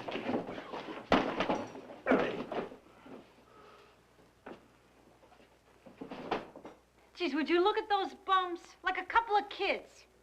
For God's sake, would you kiss and make up, huh? Yeah. Harry's party begins in a minute, and we don't want no soreheads around here. Oh, very well, then. In deference to the occasion, I apologize, General Vettoon, provided you do also. I apologize, Captain Louis, because Harry is my good friend. Oh, hell! If you can't do better than that... Here's the starved water. Sir, sister, I'm telling all of you, that bastard Hickey's got Harry on the hip. And it ain't gonna do us no good if he gets Harry to take that walk tomorrow. Be sure to call on Bessie's relations and have a little cry over poor old Bessie. And you know what that bitch and all the family thought of me. Once Bessie's relations get their hooks into him, it'll be as tough for us as if she wasn't even gone. Everything all set? Ah, fine. Half a minute to go. Harry's starting down with Jimmy now. I had a hard time getting the move. Harry don't even want to remember it's his birthday now. Oh, here they come. Come on, everybody. Light the candles. Cora, get ready to play. Stand up, everybody. Huh? Chuck, Rocky, the wine. 12 o'clock on the dot. Come on, everybody. With a happy birthday, Harry. Happy birthday, Harry! Hey! Cut out that glare, Hickey. You think I'm a sucker? Jeez, I know you. You sneaking, lying drummer. And all you bums. What the hell you trying to do? Yelling and raising the roof. You want the cops to close the joint? And take my license away? Hey, you dumb fuck. Quit banging that box. Jeez, Harry, But geez, the least you could do is learn a tune. You two hookers, screaming at the top of your lungs. What do you think this is, a dollar cat house? But geez, that's where you belong. Jeez, Harry, I never thought you'd say it like you meant it. Now, Harry, you don't want to get sore at the gang just because you're upset with yourself. Look, anyway, I promised you'd come through all right, haven't I? So quit worrying. You don't want to ball out the old gang just when they're congratulating you on your birthday, do you? Jeez, and they ain't as dumb as you. They know I was only kidding them. You know, I appreciate that congratulations. Don't you, fellas? Huh? Yeah, sure, Harry. Jeez, I like you broads. You know, I was only kidding. Sure, we know Harry. Sure. Sure, Harry's the greatest kidder in this dump, and that's saying something. Look how he's kidded himself for 20 years. But unless I'm wrong, Governor, and I'm betting I'm not, we'll soon know, eh? Tomorrow morning. No, by God, it's this morning now. This morning? Yes, it's the day at last, Jimmy. But don't be scared. I'll help you. I promise that. I don't understand you. Kindly remember, I'm fully capable of settling my own affairs. Well, isn't that exactly what I want you to do? Only watch out on the booze. You've had a lot to drink already, and you don't want to let yourself duck out of it by being too drunk to move. Not this time. Jeez, Margie, you know I didn't mean it. It's that lousy drummer riding me that's got my goat. I know, Harry, I know. Hey, come on, look at your cake. You haven't even noticed it yet, huh? Ain't it grand? Look. Yeah, hey, that's pretty. I ain't ever had a cake since Bessie. 6 candles, each for 10 years, eh? Hickey got it. Yeah, it was thoughtful of him. He means well. I get a lot of hell with his cake. Oh, wait, Harry. You ain't seen the presents from me and Margie and Cora and Chuck and Rocky. And there's a watch all engraved with your name and the date from Hickey. To hell with it. But, geez, he can keep it. Hey, look at the presents. Hey, come on, everybody. This is all wrong. If somebody don't put some life in this party, I'm gonna go nuts. Hey, Cora, come on. Why don't you bang on that box? Want to play something for Harry, huh? You don't have to stop just because he kidded you. Now, you was playing it fine, Cora. It was Bessie's favorite tune. She was always singing it. It brings her back. I wish. Yes, we've all heard you tell us that you thought the world of her, Governor. So I did, bejeez. Everyone knows I did. Bejeez, if you say I didn't. Now, Governor, I didn't say anything. You're the only one that knows the truth about that. Marjorie's favorite song was Loch Lomond. She was beautiful. She had a beautiful voice, and she played the piano beautifully. You were lucky, Harry. Bessie died. But there are more bitter sorrows than losing the woman one loves by the hand of death. Now, you needn't go on, Jimmy. We've all heard the story about how you came back to Cape Town and found her in the hay with a staff officer. We all know that you'd like to believe that that's what started you on the booze and ruined your life. I'm talking to Harry. Will you kindly keep out of my life is not ruined. But I'll bet when you admit the truth to yourself, you'll confess that you were pretty sick of her hating you for getting drunk. And I'll bet you were really damned relieved when she gave you such a good excuse. I know how it is, Jimmy. See, Well, that's what happened, is it? Your Iceman joke finally came home to roost, did it?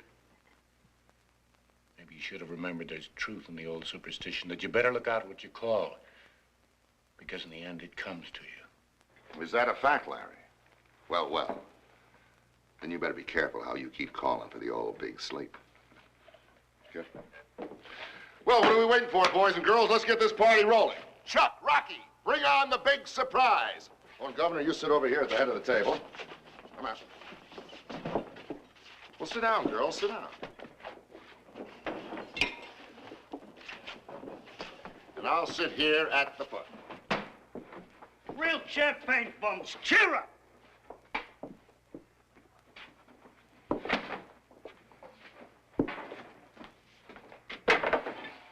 What is this, a funeral? Mixing champagne with Harry's red eye will knock you paralyzed. Ain't you never satisfied? Order, order, ladies and gents. Oh, yes, I am going to drink with you this time, Larry. To prove that I'm not teetotal because the booze will make me spill my secrets as you think. I don't need the booze anymore, or anything else. I just want to be sociable and propose a toast in honor of our old friend Harry and drink it with you. Wake up our demon bomb tosser, Rocky. We don't want any corpses at this feast. Hey, you go. Come up there. Don't you see the champagne? We will eat birthday cake and drink champagne beneath the willow trees.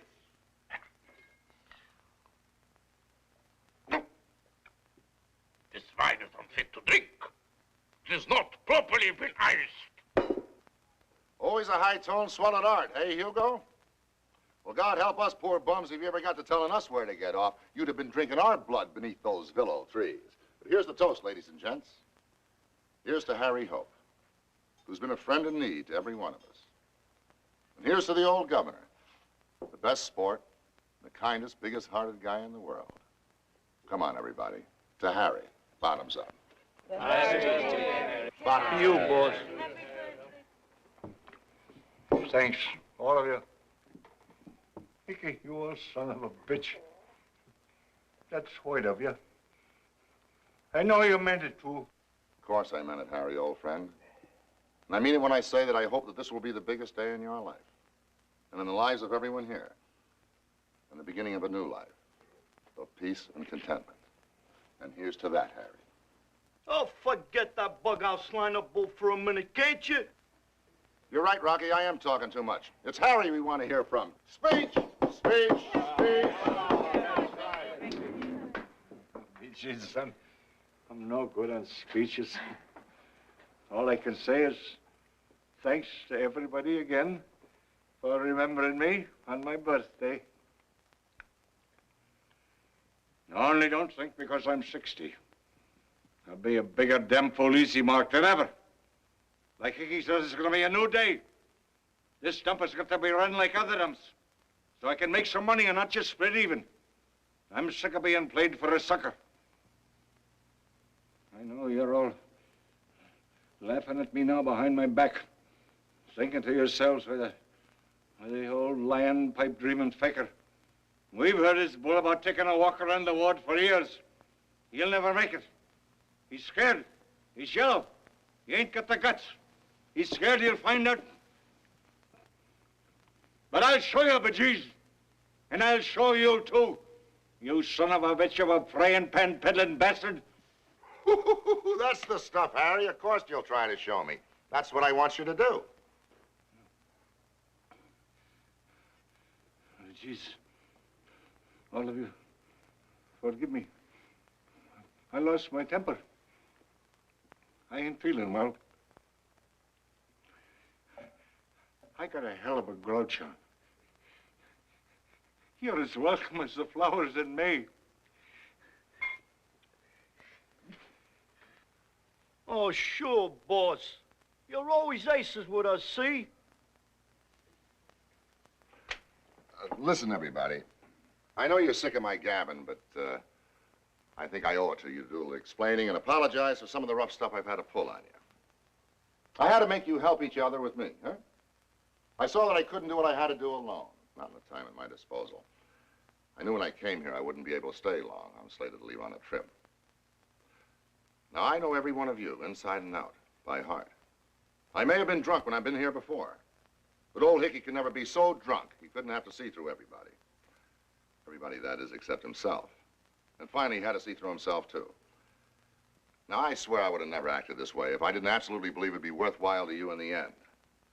When you're rid of the damn guilt that makes you lie to yourselves that you're something you're not, and the remorse that nags at you and makes you hide behind lousy pipe dreams, you won't give a damn what you are anymore. Now, I wouldn't say this unless I knew. Brothers and sisters, this piece is real. It is a fact. I know, because I've got it. Here now, right in front of you. Well, you can see the difference in me. You remember how I used to be. Even when I had 2 quarts of rot gun under my belt and joked and sang Sweet Adeline, I still felt like a guilty skunk. But you can see that I don't give a damn about anything anymore. And I promise you, by the time this day is over, I'll have every one of you feeling the same way. Well, I guess that's about all from me for the present, boys and girls, so let's get on with the party. Wait. I think it would help us poor pipe-dreaming sinners along the sawdust trail of salvation if you told us now what it was happened that converted you to this great peace you found. I noticed you didn't say anything when I asked you about the Iceman. Did this great revelation of the evil habit of dreaming about tomorrow come to you after you found out your wife was sick of you? But geez, you've hit it, Larry. I've noticed he hasn't shown her picture around this time. He hasn't got it. The Iceman took it away from him. Look at him. Can you blame her?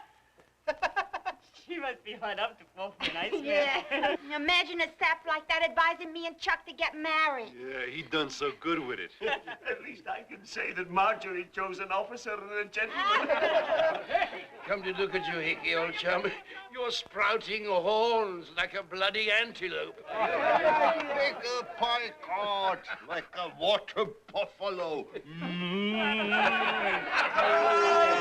Come up, she cried, my Iceman lad, and you and I'll agree, and I'll show you the prettiest.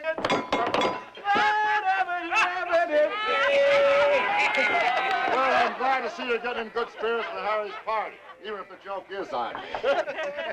Well, I'll admit I always asked for it in the old days by pulling an Iceman gag, so laugh all you like.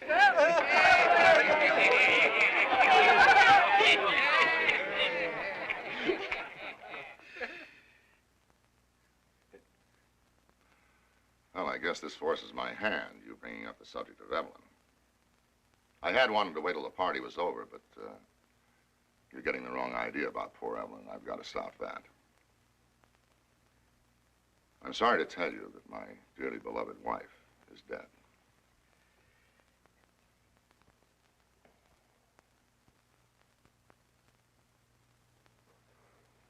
God. I felt he had the touch of death on him. Oh, forgive me, Hickey. To cut my dirty tongue out. Sorry. Oh, now look, everybody. You mustn't let this be a wet blanket on Harry's birthday party. You're still getting me all wrong. There's no reason. You see, I don't feel any grief. I've got to feel glad for her sake. Because she's at peace. She's rid of me at last. And you can imagine what it was like being married to a no-good drunken cheater like me. And there was no way out of it for her. Because she loved me. But now she's at peace, like she always longed to be. So why should I feel sad? She wouldn't want me to feel sad. Why, all that Evelyn ever wanted out of life was to make me happy.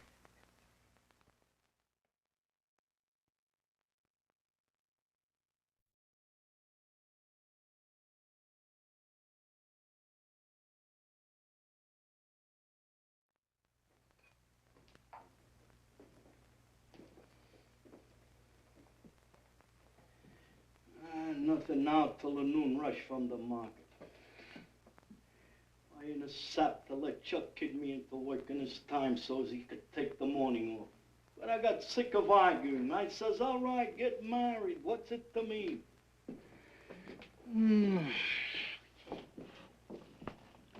Some party last night, huh? It was jinx from the start. But his telling about his wife croaking put the KO on it. Yes, the birthday feast turned out to be a wake. Him promising he'd cut out that bughouse bull about peace. And then he went on talking and talking like he couldn't stop. And the gang sneaking upstairs, leaving free booze and eats like there was poison. He's been hopping from room to room all night. He's got his reform wave going strong this morning. Did you notice him drag Jimmy out the first thing to get his laundry and his clothes pressed so he wouldn't have no excuse? And he'd give Willie the dough to buy his stuff back from Sally's. And all the rest have been brushing and shaving themselves with the shakes. He didn't come to my room. Afraid I might ask him a few questions. Yeah, I'd say you were scared of him. You'd lie then. Don't let him kid you, Rocky. He had his door locked. I couldn't get in either. Yeah. Who do you think you're kidding, Larry? Like he says, if you were so anxious to croak, why wouldn't you hop off your fire escape long ago? Because it'd be a coward's quitting, that's why. He's all quitter, Rocky. He's a yellow old faker. You lying punk. Yeah, keep out of this shoe. Shall I give him the bum's rush, Larry? You don't want him around. Nobody else don't. I'll let him stay. I don't mind. He's nothing to me. You're right. I have nowhere I can go now. You're the only one in the world I can turn to. You're a soft old sap, Larry. He's a no good louse like Hickey. He don't belong. Yeah, I'm all in. Not a wink of sleep.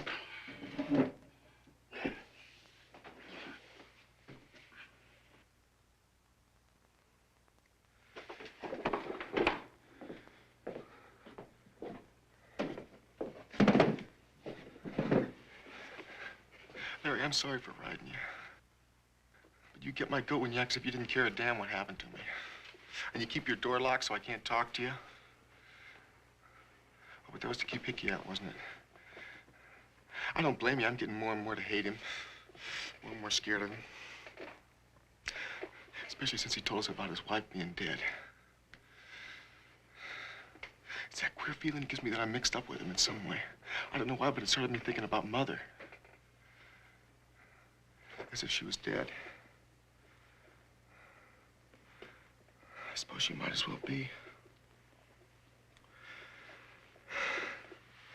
I must kill her when she thinks of me. I know she doesn't want to, but she can't help it. After all, I'm her only kid. She used to spoil me. Made a pet of me. Every once in a great while. When she remembered me. As if she was trying to make up for something, as if she was feeling guilty. So I guess she must have loved me a little, even if she never let it interfere with her freedom.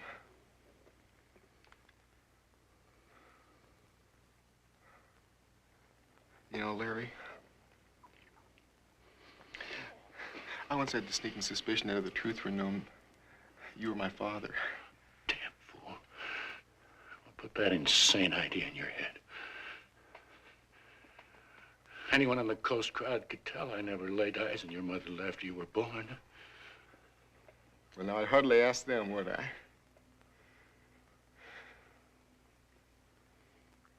I know you're right, though. Because I asked her. She brought me up to be frank and ask her anything. I was talking about how she must feel now about me. By getting through with the movement, oh, she'll never forgive me for that. It must be the final knockout if she knows that I was the one who sold out the movement. Damn you, shut up. It'll kill her. But Larry, I never thought that they would have caught her. You gotta believe what the only reason was. Now, I'll admit, what I told you last night, that was a lie, all that bunk about feeling patriotic and my duty to my country. But here's the true reason, the only reason, Larry. See, I got stuck on this whore. And I wanted dough, that's the only reason. That's all I did it for, just the money, honest. Shut up! The hell is it to me? What's coming off here? Nothing. This young punk is talking my ear off. He's a worse pest than Hickey. Oh, yeah. Hickey. Say, listen. What do you mean about him being scared you'd ask him questions? What questions? What questions? Well, you notice he didn't tell us what his wife died of. Oh, lay off of that. The poor guy. What are you getting at, anyway? You don't think it's just a gag of his? No. No, I don't. Damn sure he brought death here with him. I can smell the cold touch of it upon him. Ah, bunk. You got croaking on a brain, old cemetery. Say, you mean you think she committed suicide on account of his cheating or something? That wouldn't surprise me. But that's crazy. Jeez, if she'd done that, you wouldn't tell us he was glad about it, would you? You know her better than that, Larry. You know she'd never commit suicide. She's like you. She'll hang on to life even when there's now, nothing... what about you? But God, if you had any guts or decency. I'd take that hop off the fire escape. You're too yellow to take, I suppose. Huh? No. Yeah, I suppose you'd like that. What the hell's all this about? What do you know about Hickey's wife? How do you know she didn't... He doesn't. Hickey's addled the little brains he's got. Shove him back to his table, Rocky. sick of it. You heard, Larry. So move, quick. Gee, Larry.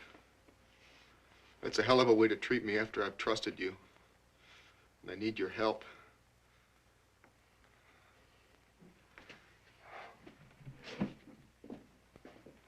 Jeez. If she committed suicide, you gotta feel sorry for Hickey, huh? You can understand how he'd go bug house. And I'll be responsible for all the crazy stunts he's staging here. But how can you be sorry for him when he says he's glad she croaked? Nuts. Don't get nowhere trying to figure his game. But I know this. You better lay off of me and my stable. Jeez, Larry. What a night them two pigs give me. When the party went dead, they pinched a couple of bottles and brung it up their room. I don't get a wink of sleep, see? Just as I dropped off on that chair there, they come down looking for trouble. Or else they raise hell upstairs, laughing and singing. So that I get scared, they get the joint pinched and go up to tell them the cannon noise. And every time they call my frame with the same old argument, they'd say, "So you agree with Hickey, do you, dirty little guinea? So we're who's, are we? Well, we agree with Hickey about you, see? You're nothing but a lousy pimp." Then I slap them. But it don't do no good. They keep at it over and over. Jeez, I get the earache just thinking of it. Listen, they say, if we're who's, we got a right to have a regular pimp and not stand for no punk imitation. We're sick of wearing out our dogs, pounding the sidewalks for a double-crossing bartender when all the thanks we get is he looks down on us. Don't expect us to work tonight, 'cause we won't, see? Not if the streets were blocked with sailors. We're going on strike. Who is going on strike? Can you tie that? They'd say, we're taking a holiday. We're gonna beat it to Coney Island and shoot the chutes. And maybe we'll come back, and maybe we won't. And you can go to hell. So they put on their lids and beat it. The both of them stink. Hey, Rocky. Cora wants a sherry flip for her nerves. Sherry flip. Christ, she don't need nothing for her nerve. What she think this is, the Waldorf? Yeah, I told her what would we use for sherry, and there wasn't no egg unless she laid one. She says, is there a law you can't go out and buy the makings, you big tramp? How the hell with her? She drink booze or nothing. Oh, jeez. A guy ought to give his bride anything she wants on her wedding day, I should think. Pipe the bridegroom, Larry. All dolled up for the killing. Oh, shut up. 1 week on that farm in Jersey, that's what I'll give you. And you'll come running here some night yelling for a shot of booze because the crickets is after you. Oh, jeez, Chuck. That louse Hickey certainly made a prize couple of suckers out of you. I'd like to give him one suck in the puss. Just one. Okay, now what's he got to do with it? Ain't we always said we was gonna, so we're gonna, see, and don't give me no arguments. He said, if only Corey cut out the beef and she don't give me a minute's rest all night, it's the same old stuff over and over. Do I really want to marry her? I said, sure, baby, why not? Yeah, she says. But after a week, you'll be thinking what a sap you was. You make that an excuse to go off on a periodical, and then I'll be tied for life doing no good soak. And the first thing I know, you'll have me out hustling again, your own wife. And she bust out crying, and I get sore. You're a liar, I tells her. I ain't never taken your dough except when I was drunk and not working. Yeah, she says. And how long will you stay sober now? I don't think you can kid me with that water wagon pull. I've heard it too often. Me sore, and I'd say, don't call me a liar. But I wish I was drunk right now, because if I was, you wouldn't be keeping me awake all night beefing. You open your yap, I knock the stuffings out of you. Then she yell, that's a sweet way to talk to the girl you're gonna marry. Jeez, she got me hanging on the ropes. I'd like to get a quart of that red eye under my belt. Well, why the hell don't you? Sure, you'd like that, wouldn't you? I'm wise to you. You don't want to see me get married and settle down like a regular guy. You like me to stay paralyzed all the time so I'd be like you, a lousy pimp. Listen, I don't take that even from you, see? Yeah, you want to make something of it? Don't make me laugh. I can lick 10 of yous in 1 minute. Not with lead in your belly, you won't. Hey, you Rocky and Chuck, cut it out! Don't let that Hickey make you crazy. Keep out of our business, Stay where you belong, you dirty nigger! white sons of bitches, I'll rip your guts out! That's it! Murder each other, you damn loons, with Hickey's blessing. Didn't I tell you he brought death with him? All right, you. Let go of that ship. And I'll put this gat away.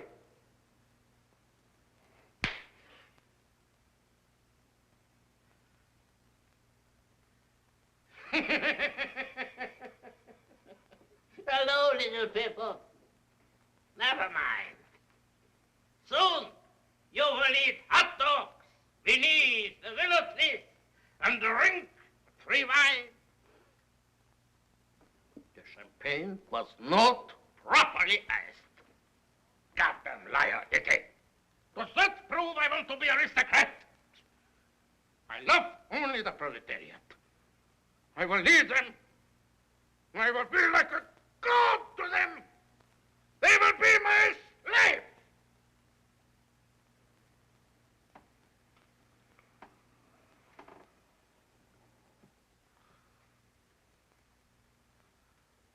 I'm really drunk, no lady. I talk foolishness. I'm so drunk, Larry, old friend. Am I not? I don't know what I say. I've never seen you so paralyzed. Now lay your head on the table and sleep it off. Yeah. I should sleep. I'm too crazy drunk.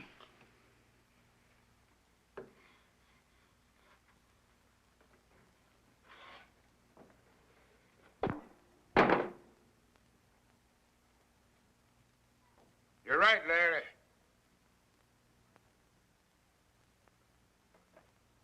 Bad luck come in the door the day Hickey come. I'm an old gambling man, and I knows bad luck when I feels it. But this white man's bad luck.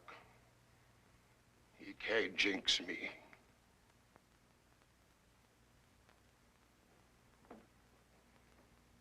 The bread's cut, and I done finished my job. Now do I get the drink I earned? Here's the key to my room. I ain't coming back. I'm going to my own folks where I belong. I'm sick and tired of messing around with white men. What the hell?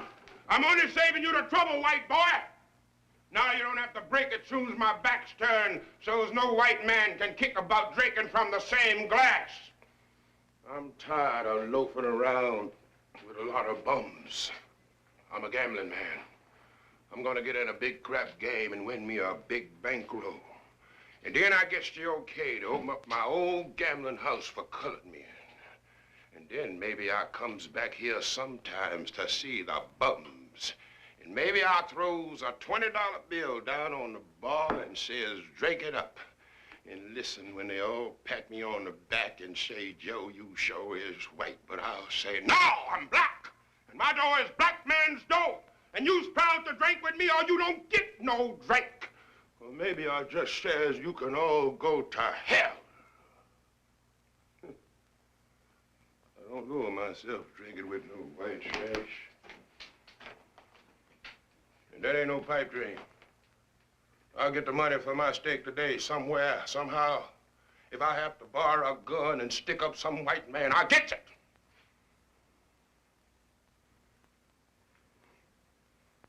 You wait and see.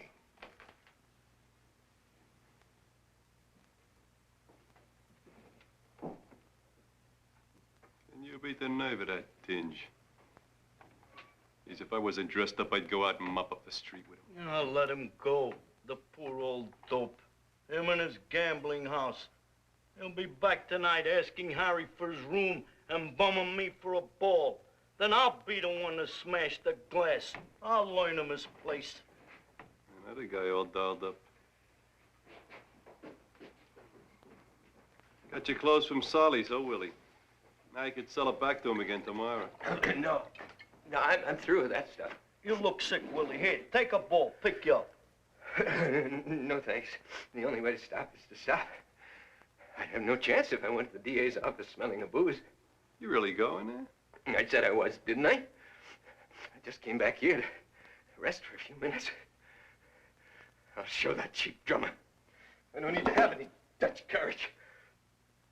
Well, he's been very kind and generous staking me. You know, my legs are a bit shaky. I better sit down a while.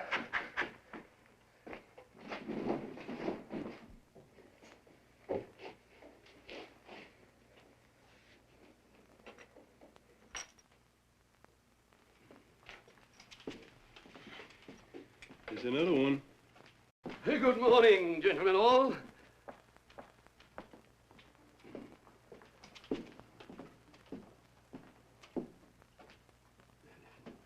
And a jolly good morning it is, too.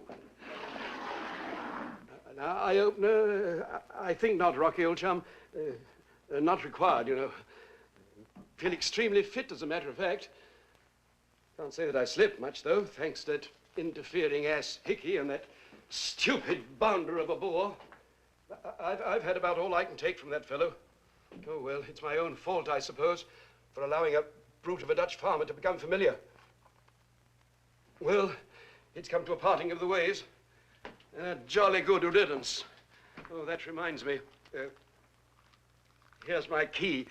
I shan't be coming back. Sorry to be leaving good old Harry and the rest of you, of course, but I simply cannot continue to live under the same roof with that fellow. So Hickey's kidded the pants off of you, too. You think you're leaving here, huh? Yeah. That's what he kids himself. Yes, I'm leaving, Rocky. Not that that ass Hickey has anything to do with it, but been thinking this over, you know. Time I turned over a new leaf. He's gonna get a job. That's what he says. What that, for Christ's sake? Oh, anything. Not manual labor, of course. Anything that calls for a bit of brains and education. I see a pal of mine at the consulate. He promised me if ever I felt an energetic fit, he'd get me a post with the Cunard. Clerk in the office. Something of that kind. Yeah. At Limey Consulate, they promise anything to get rid of him when he comes there drunk. They're scared to call the police and have him pinched because it would scandal in the papers make about Limey officer and gentleman. I only need the post temporarily, Rocky. Means to an end, you know. Save enough for a passage, first class passage home. That's the right idea. Ah, he's sailing back to home, sweet home. That's biggest pipe dream of all. What little brain the poor Limey has left that isn't in whiskey pickled, Hickey has made crazy. Hickey ain't made no sucker out of you, huh? You're too foxy, huh? But I bet you think you're going out and land a job, too. I am, yeah. For me it is easy because I put on no airs of gentleman. I'm not ashamed to work with my hands. I was a farmer before the war when bloody Limey thieves steal my country. Anyone I ask for a job can see with one look I have the great strength to do work of 10 ordinary men. Yes, you remember, Chuck. He gave us a demonstration of his extraordinary muscles last night when he helped to move the piano. You couldn't even hold up your corner. It was your fault the damn box almost fell over. My hands were sweaty. Could I help that my hands slip? I could the whole weight of it lift. In old days in Transvaal, I lift loaded ox cart by the axle. So why shouldn't I get job? That longshoreman boss, Dan, he tell me anytime I like, he take me on. And Benny from the market, he promised me same. You remember, Rocky, it was one of those rare occasions when the boar that walks like a man, spelled with a double O, by the way, was buying drinks when Dan and Ben were stoning. They'd have promised him the bloody moon. Yeah, you big boob. Them birds was only kidding you. That's lie. You will see this morning I get job. I'll show that bloody Limey gentleman and that liar Hickey. And I need work only little while to save money for my passage home. I need not much money because I am not ashamed to travel steerage. I don't put on first cabin airs. And I can go home to my country. When I get there, they will let me in There was a rumor in South Africa that a certain Boer officer, if you can call the leaders of a rabble of Dutch farmers officers, he kept advising Cronje to retreat and not stand and fight. And I was right. He got surrounded at Port Darberg. He had to surrender. Good strategy, no doubt, but a suspicion grew afterwards to a conviction among the Boers that the officer's caution was prompted by a desire for his personal escape. His countrymen were extremely savage about it, and his family disowned him. So I imagine there won't be any welcoming committee waiting on the dock, nor any delighted relatives making the veldt ring with their happy cries of "Welcome home, General." All lies, you goddammit limey! I also have heard rumors of a limey officer who, after the war, lost all his money gambling when he was drunk. But they found out it was regiment money, too, he lost. Ah, you bloody Dutch scum! Let him come! I saw them come before, Modder River, Mahersfontein, Spion, Koppe, waving their silly swords, so afraid they couldn't show how brave they was. And I killed them with mine rifle so easy. Listen to me, you Cecil. Often when I'm drunk and kidding you, I say, I'm sorry I missed you. But now, by God, I am sober, and I don't joke. God, you can't say Hickey hasn't got the miraculous touch to raise the dead when he can start the Boer War raging again. Sir. Well, it's time I was on my merry way. Early bird catches the job, what? Goodbye and good luck, Rocky, and the rest of you. By God, if that limey can go, I can go.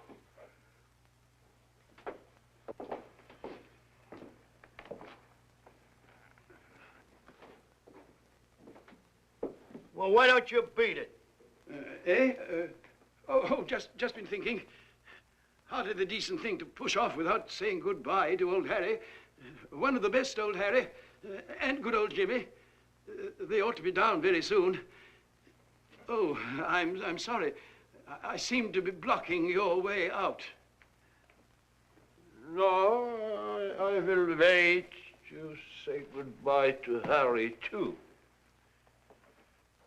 Jeez, can you beat them simps? Hell, I forgot Cora should be throwing a fit. That's right. Wait on her and spoil her, your poor sap. Look here, Parrot. I'd like to have a talk with you. About what? About the trouble you're in. Oh, I know. You don't admit it, and you're quite right. That's my advice. Deny everything. So what the hell are you accusing Make me no of? statements whatever without consulting your attorney. Keep your mouth shut. Look, you can trust me. I'm a lawyer. And it's occurred to me, and then you and I ought to cooperate. Of course, I'm going to see the DA this morning about a job on his staff, but that may take time. There may not be an immediate opening. And meanwhile, it'd be a good idea for me to take a case or two on my own, just to prove that my brilliant record in law school was no flash in the pan. So why not retain me as your attorney? You're crazy. What do I want with a lawyer? That's right. Don't admit anything. But you can trust me. So let's not beat about the bush. You got in trouble out on the coast, huh? Now you're in hiding. Any fool can spot that.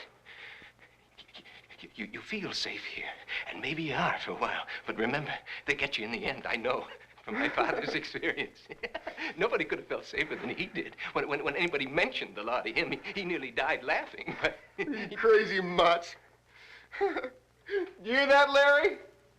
This damn fool here thinks the cops are after me. I wish to God they were.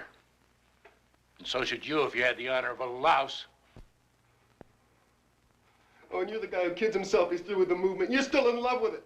You're not in trouble, Parrot? I was hoping. Never mind. No offense meant, Parrot. That's all right, Willie. I'm not sore at you. It's that damn yellow faker that gets my goat.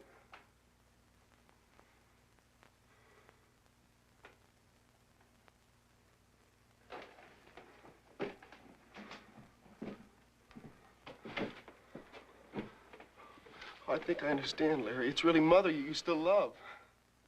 Isn't it? In spite of that dirty deal she gave you. But what the hell did you expect? She was never true to anyone but herself and the movement. But Larry, I can understand how you still can't help feeling. See, because I still love her too. So you see, I couldn't have expected that they'd catch her, Larry. You gotta believe me that I only sold him out just to get a few lousy dollars to blow in a whore. Now, there's no other reason, honest. For the love of Christ, will you leave me in peace? Don't keep still. You'll be saying something soon that'll make you vomit your own soul like a drink of nickel rot gut that won't stay down. No, you don't go. You gotta help me. Set him up, Rocky. I swear I'd have no more drinks on Hickey if I died of drought, but I changed my mind. God, he owed it to me.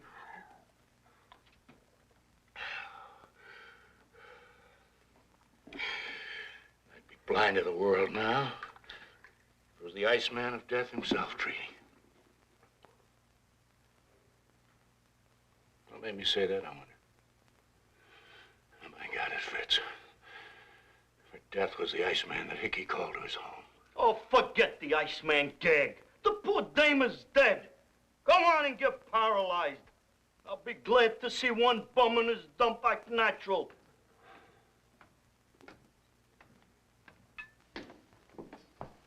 Come and sit here, Mac. You're just the man I want to see. If I'm to take your case, we ought to have a talk before we leave. There'll be no talk. You damned fool. Do you think I'd have your father's son from a lawyer? They'd take one look at you and bounce us both out on our necks. I don't need a lawyer anyway. Hell with the law. All I've got to do is see the right ones. Get them to pass the word. They will, too. They know I was framed. And once the word is passed, it's as good as done, law or no law. Here's my key, Rocky. I'd rather sleep in the gutter than spend another night under the same roof as that drummer. Son of a drummer. Well, you boys give me a pain. It'd save you right if I wouldn't give the keys back to you tonight. Hello, everybody. Here we go.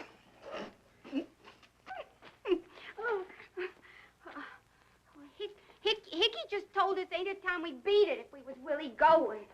So we're showing the bastard, ain't we, honey? He's coming right down with Harry and Jimmy. Jeez. Them two look like they was going to the electric chair. Well, let's get going, honey, before he comes down. Sure, anything you say, baby. Yeah? Well, I say we stop at the first regular dump, and you gotta blow me to a sherry flip or 4 or 5 if I want 'em, or all bets is off. You gotta find one on now. Cheapskate. Well, here, use my money then if you're so stingy. You grab it all anyways right after the ceremony. I know you. Here, you big tramp. Keep your lousy dough. And don't show your legs off to these bums when you're gonna be married if you don't want to suck in a puss. Why, honey? Say,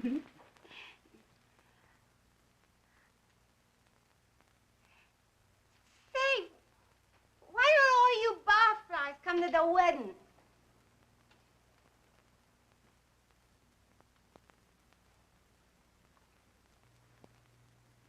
Well, we're going, guys. Rocky, you're going deep. I said me and Chuck was going now. Well, goodbye. Give my love to Jersey. Well, ain't you even gonna wish his happiness, you dirty little guinea? Sure. He's hoping you don't murder each other before next week. Baby, what do we care for that pimp arm, Jimmy? Here's Hickey coming. Let's get out of here. Look at his arms. Good to go there. Well, here we are. We got this far, at least. Good work, Jimmy. I told you weren't half as sick as you pretended to be. No excuse whatsoever for postponing now. Will you kindly keep your hands to yourself? I merely mentioned I would feel more fit tomorrow. Well, it might as well be today, I suppose. Finish it now so it'll be dead forever and you'll be free. Well, cheer up, Harry. You notice your rheumatism didn't bother you coming down the stairs, did you? You're the damnedest one for alibis, Governor. I can't hear you. You're a liar. I've had rheumatism on and off for 20 years. Ever since Bessie died. Yes, we all know it's the kind of rheumatism you turn on and off. We're on to you, you old faker. But geez, what are all you bums hanging around staring at me for? Why don't you get the hell out of here and tend to your own business? Like Hickey soldier. Yes, Harry, I certainly thought they would have had the gust to been gone by this time. Or maybe I did have my doubts. Because I know exactly what you're up against, boys. I know you turn into such a coward that you'll grab at any lousy excuse not to kill your pipe dreams. And yet, as I said over and over again, it's exactly those damn lying tomorrow dreams that keep you from making peace with yourself. So you've got to kill them, like I did mine. Well, come on, boys, get moving. Well, who's going to start the ball rolling? Well, you, Captain, and you, General. You're nearest the door. And besides your old war heroes, you ought to lead this forlorn hope. Well, come on now and show us a little of that old Battle of the Motor River spirit we've heard so much about. You can't hang around here all day looking like you were scared the street outside would bite you. Right you are, Mr. Nosy Bloody Parker. Time I pushed off. Was only waiting to say goodbye to you, Harry, old chum. Goodbye, Captain. Hope you have luck. I'm bound to, old chap. And the same to you.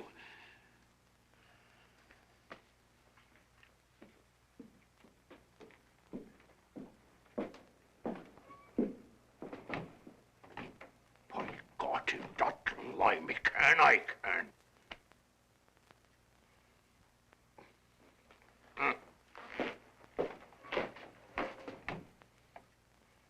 Well, next.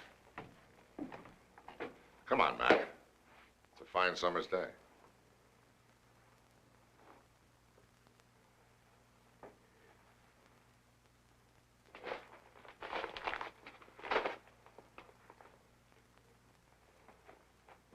That's the stuff, Mac.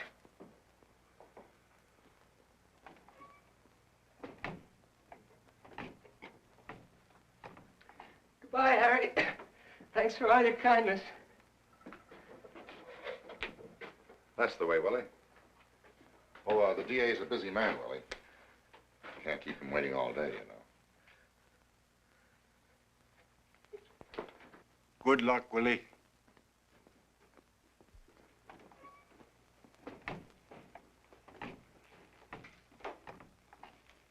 Now it's your turn, Jimmy, old pal. Jimmy.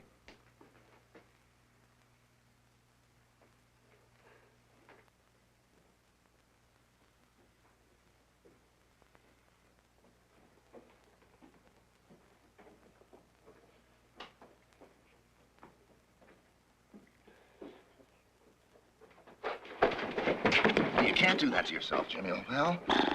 One drink on top of your hangover on an empty stomach, you'll be ory-eyed. Tomorrow? I'll be in good shape tomorrow. All right. I'm going. Take your hands off me.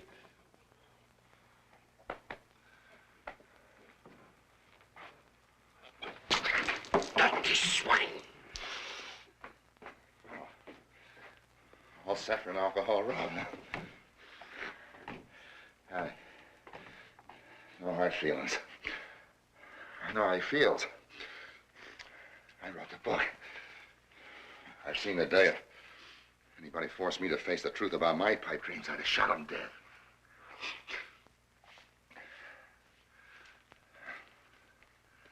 Well, Governor, Jimmy made the grade. Now it's your turn. Leave Harry alone. Damn you. I'd make up my mind about myself if I were you, Larry, and not bother over Harry. He doesn't need anyone's bum pity. Do you, Governor? No, but geez. Keep your nose out of this, Larry. I've always been going to take this walk, ain't I? You bums want to keep me locked up in here as if I was in jail. Well, they've stood it long enough. I'll do as I damn please, Bejeez. You keep your nose out too, Hickey. Bejeez should think you was the boss of this dump, but not me. What the hell's to be scared of? Sure, I'm all right. Just taking a stroll around my own ward. What's the weather like outside, Rocky? Fine day, boss. What's that? I can't hear you. Don't look fine to me. Looks as if it'd pour down cats and dogs any minute. My rheumatism. No, must be my eyes. Half blind, Bejeez. Makes things look black. I see now, it's a fine day. Too damn hot for a walk, though, if you ask me. Huh? Well, do me good to sweat the booze out of me. But I'll have to watch out for the damned automobiles. Wasn't none of them around the last time. What I've seen through the window, they'd run over you as soon as look at you. Well, so long. Oh, but geez, where are you, Hickey? Sam, we got started. No, Harry, can't be done. You got to keep a date with yourself alone. Hell of a guy you are. I thought you'd be willing to help me across the street, seeing I'm half blind. Half deaf, too. I can hear those damn automobiles. Oh, the hell with you. I never need no one's help, and I don't now. I'll take a good long walk now I started. See all my old friends. Geez, they must have given me up for dead. They know it was grief over Bessie's death that made me. Yeah, the sooner I get started. You know, Hickey, that's what gets me. I can't help thinking. The last time I went out, it was the Bessie's funeral. After she'd gone, I didn't feel life was worth living. I can't feel it's right for me to go, even now, Hickey. It's like I was doing wrong to her memory. Now, Governor, you can't let yourself get away with that one anymore. What's that? I can't hear you. Jeez, I remember as clear as day, the last time before it was a fine Sunday morning. We went out to church together. It's a great act, Governor, but I know better, and so do you. You never did want to go to church or any place else with her. She was always on your neck, wanting you to have ambition and go out and do things, when all you wanted to do was to get drunk in peace. Can't hear a word you're saying. You're a goddamn liar anyway. You son of a bitch. If there was a mad dog out there, I'd go and shake hands with it, rather than stay here with you.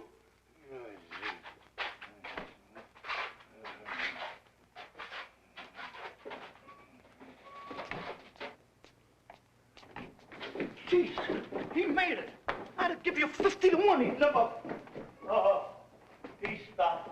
I bet she's coming back. Of course he's coming back. By tonight, they'll all be here again, you dumbbell. That's the whole point. No, he ain't neither. He's gone to the curb. He's looking up and down. Scared stiff of automobiles. There ain't more than 2 an hour comes down this street, the old boob. Bejeez, give me a drink. Quick. Scares me out of the ears, growth. Bejeez, that guy ought to be pinched. Bejeez, it ain't safe to walk in the streets. Give me that bottle.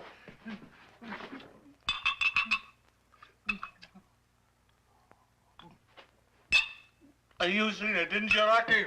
Seen what? That automobile, you dumb wop. Fella driving it must be drunk or crazy. He'd have run right over me if I hadn't have jumped. Larry, have a drink. Come on, everybody, have a drink. Have a cigar, Rocky. I know you hardly touch it. This is one time I do touch it. And I'm gonna get stinko, see? Oh, geez, Harry. I thought you had some guts. I was betting you'd make it and show that 4-flusher up. Automobile hell. Who do you think you're kidding? That was no automobile. You just quit cold. I guess I ought to know. But geez, it almost killed me. Now, Governor, don't be foolish. You faced the test and you come through, and you're rid of that nagging dream stuff now. You know you can't believe it anymore. You saw it, didn't you, Larry? Have a drink. Have another. Have all you want. We'll go in the grand old South together. You saw that automobile, didn't you? Sure, I saw it, Harry. You had a narrow escape. God, I thought you were a goner. What the hell are you doing, Larry? Remember what I told you about the wrong kind of pity. Now leave him alone. You think I was trying to harm him the fool way you act. Why, there isn't anything I wouldn't do for Harry, and he knows it. All I wanted was to fix it so he'd finally be at peace with himself. And if you'll just wait till the flannel returns are in, that's exactly what I've accomplished. Come on, Governor. What's the use of being stubborn, and now that it's over and dead? Keep up that ghost automobile. Yeah. What's the use now? It's all a lie. No automobile. But geez, something ran over me. Must have been myself, I guess. Guess I'll sit down. Feel all in. Like a corpse, bitches.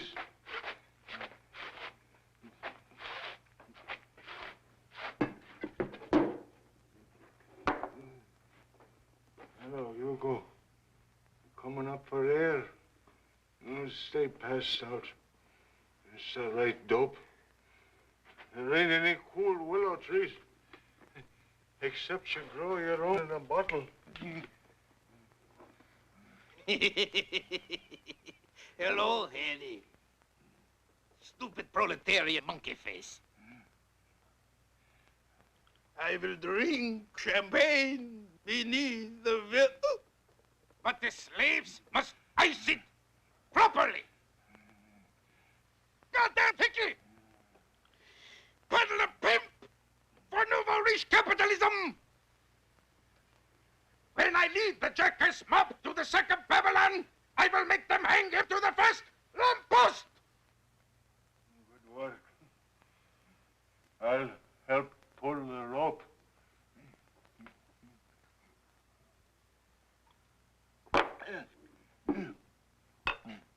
Have a drink, Hugo. No, thank you. I'm too crazy drunk. I hear myself say crazy things. Do not listen, please. Larry will tell you. I've never been so crazy drunk. I must sleep it off.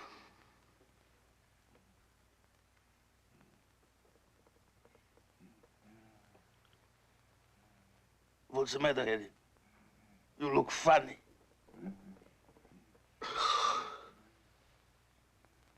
You look dead. What's happened? I don't know you. Listen.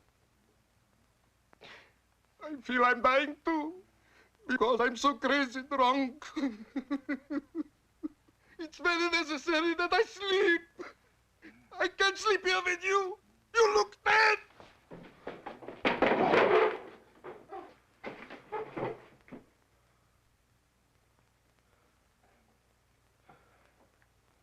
Another one who's begun to enjoy your peace. Oh, I know it's rough on him right now. Same as it is on Harry. That's just the first shock. I promise you they'll both be all right. And you believe that?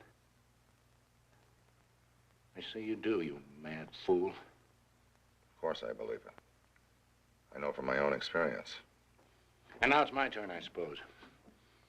What is it I'm to do to achieve this blessed peace of yours? Well, we've discussed all of that, Larry.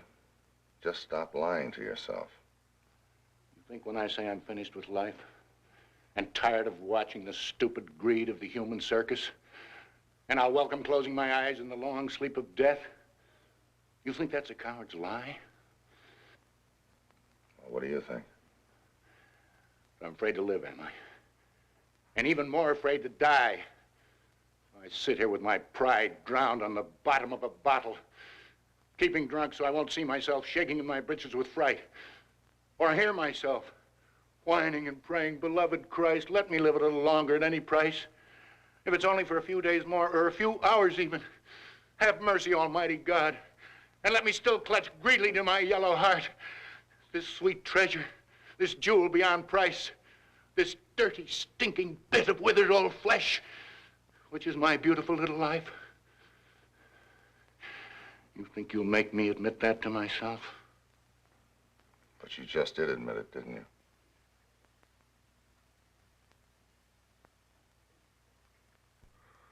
That's the stuff, Hickey. Show that old yellow picker up. He can't play dead on me like this. Yes, you're going to have to settle with him, Larry. I'm leaving you entirely in his hands. And he'll do as good a job as I could at making you give up the old grandstand bluff. Close that big clam of yours, Hickey. This is your was gabber than that nagging bitch Bessie was. Gee, did you hear that? What's wrong with this booze? There's no kick in it. Geez, Larry, Hugo had it right. He does look like he croaked. Oh, don't be a damn fool. He's all right. It's just the first shock. You are all right, aren't you, Harry? I want to pass out like Hugo. It's the piece of death you brought him. It's a lot. Well, you did manage to get a rise out of me that time, didn't you? That's just plain damn foolishness. Look at me. I've been through it. Do I look dead? Just leave Harry alone. Give him time. It's just the first shock. He'll be all right. He'll be a new man like I am. How's it coming, Governor? Beginning to feel free, aren't you? Relieved and not guilty anymore? But gee, you must have been monkeying with the booze, too, you interfering bastard. There's no life in it now. I want to get drunk and pass out. I'll admit I didn't think it'd hit him so hard. He's always been such a happy-go-lucky slob like I was. Well, it hit me hard, too, but only for a minute. And then I felt as if a ton of guilt had been lifted off my mind. I saw what had happened was the only possible way for the peace of all concerned. What was it, Hammond? Tell us that. And don't try to get out of it. I want a straight answer. I think it's something you drove someone else to do. Someone else? What did your wife die of? You've kept that a deep secret. That's not very considerate of you, Larry. But if you insist on knowing now, there's no reason you shouldn't. It was a bullet through the head that killed poor Evelyn.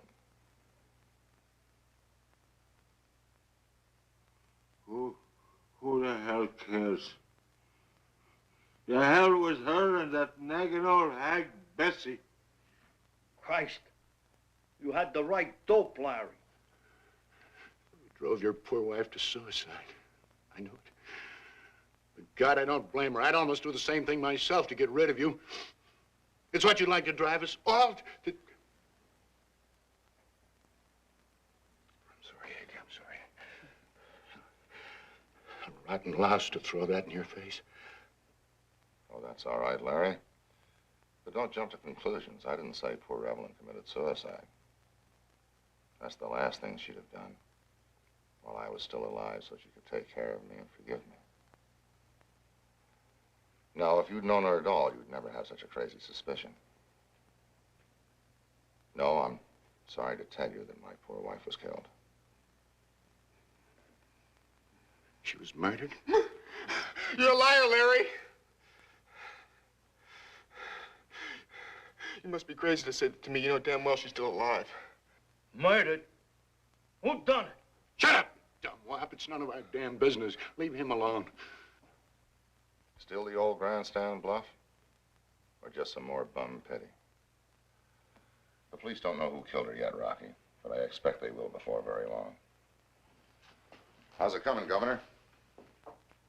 Getting over the first shock? Beginning to feel free of guilt and lying hopes? And at peace with yourself? Somebody croaked your Evelyn, eh? But she's, my bets are on the Iceman. But who the hell cares? Let's get drunk and pass out. Bitches, what did you do to the booze, Hickey? There's no damn life left in it. Larry, don't look like that. You gotta believe it. I told you that had nothing to do with her. It was just for a few lousy dollars. Honest. Don't be a fool. Buy me a drink, but no more wine. It is not properly iced. You goddamn stupid proletarian slaves! Buy me a drink, or I'll have you shot! Please, for God's sake. I'm not drunk enough. I cannot sleep. Life is a crazy monkey face. Always there's blood beneath the willow trees. I hate that. I'm afraid.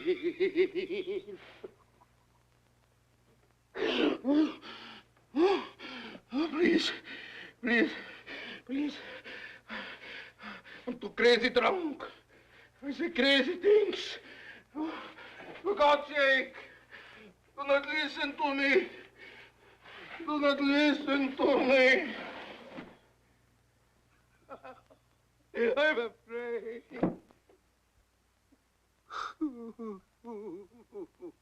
You're beginning to worry me, Governor. Something's holding you up somewhere, but I don't see why. You face the truth about yourself. You've done what you had to do to kill your nagging pipe dreams. Oh, I know it knocks you cold, but only for a minute. And then you'll see it was the only possible way to peace. And you'll feel happy, like I did. That's what worries me about you, Governor. It's time you began to feel happy.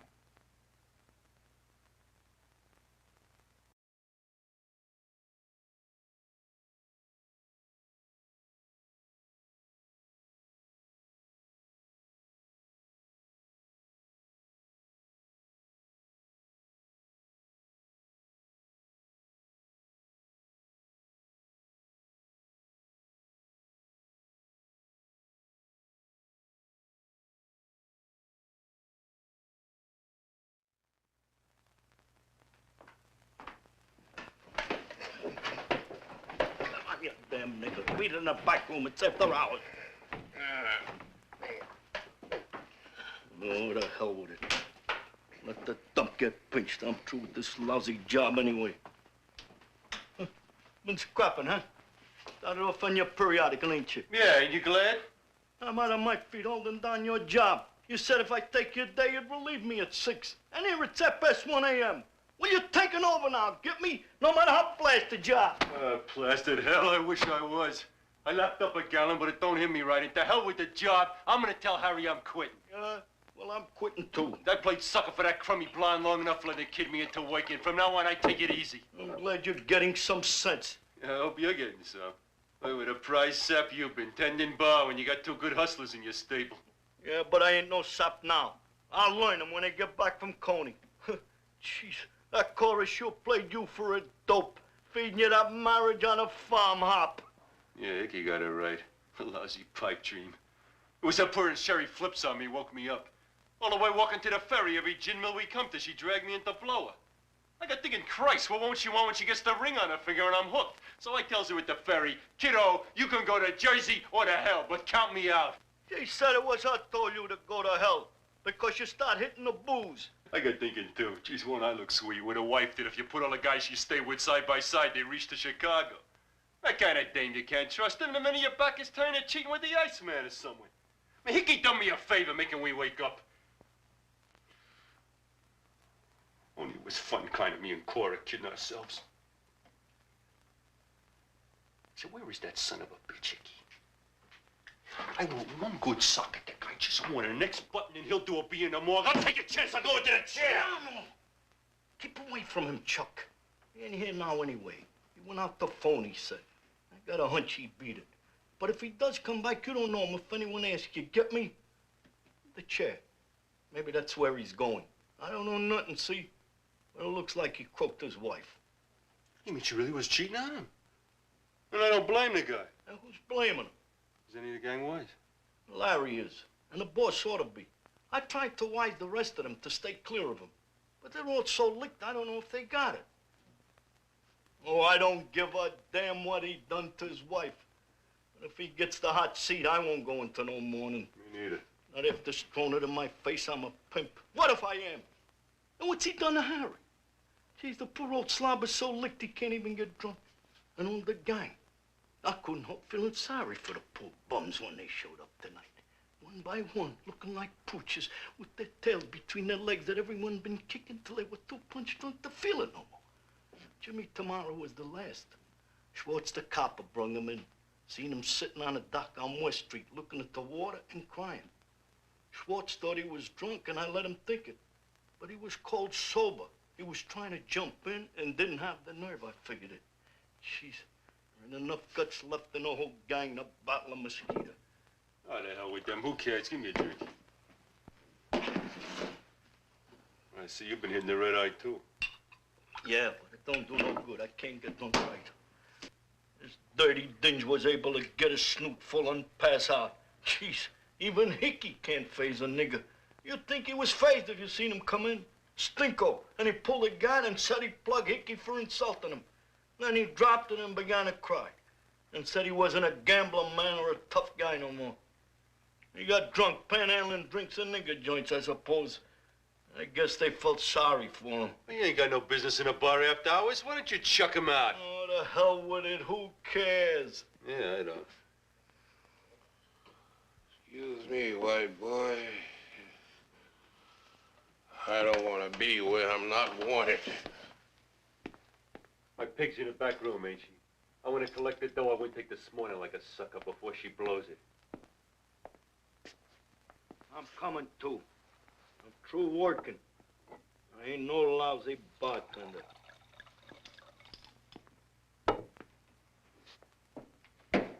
I'm waiting, baby. Dig. Yeah, I've been expecting you. I got it all ready here. Jeez. Imagine me kidding myself I wanted to marry a drunken pimp. It's nothing, baby. Imagine what a sap I'd have been when I can get you a dough just as easy without it.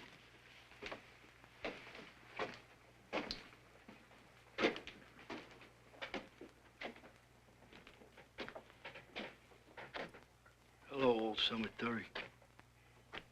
Hello, tightwad. You're still around. Ask Larry. He knows I'm here all right, although he's pretending not to. He'd like to forget I'm alive. He's trying to kid himself with that grandstand philosopher stuff.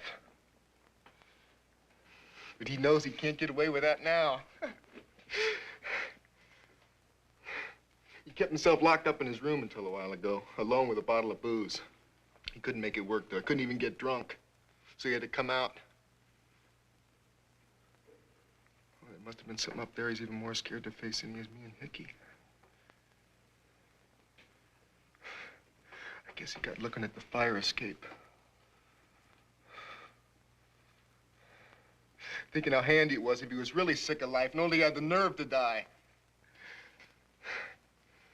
And he's been thinking about me, too, Rocky. He's trying to figure a way to get out of helping me.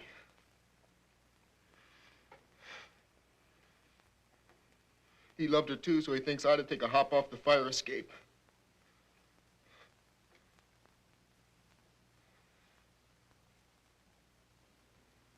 For God's sake, can't you say something?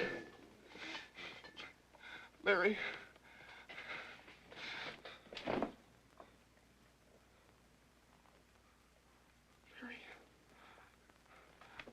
What Hickey must have done has got me so I don't know anymore what I did or why. I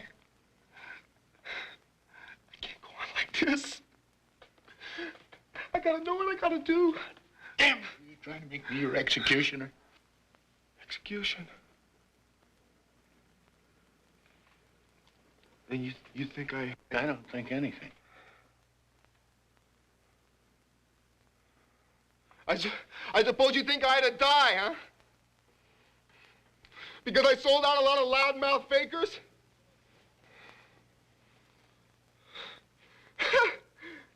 Don't make me laugh. I ought to get a medal. Oh, you little sap. You must still believe in the movement. Hickey's right about him, isn't he, Rocky? An old no-good drunken tramp as dumb as he is ought to take a hop off the fire escape. Sure. Why don't he? You or me. Oh, what the hell's the difference? Who cares?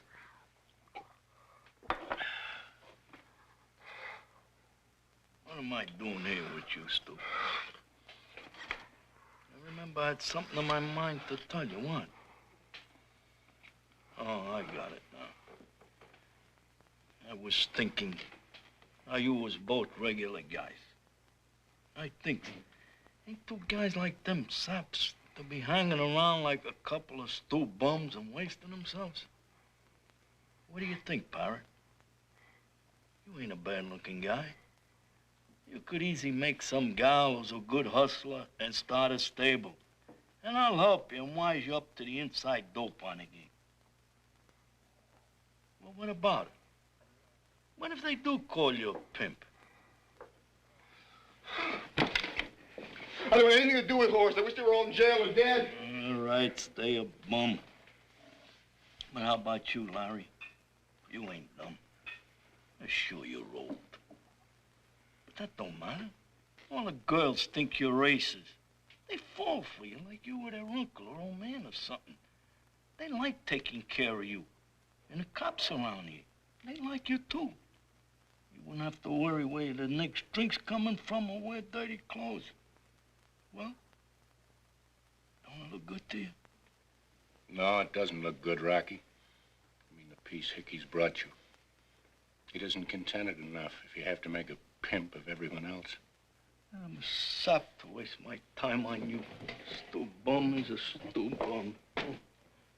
Like I was saying to Chuck, if anyone asks you, you don't know nothing about Hickey. Get me? You never even heard he had a wife. Jeez. We all ought to get drunk and stage a celebration when that bastard goes to the church. God, I'll celebrate with you. Drink to his long, long life in hell. Oh, poor devil. Now, that's pity, the wrong kind. He'll welcome the chair. Yes? What are you so damn scared about death for?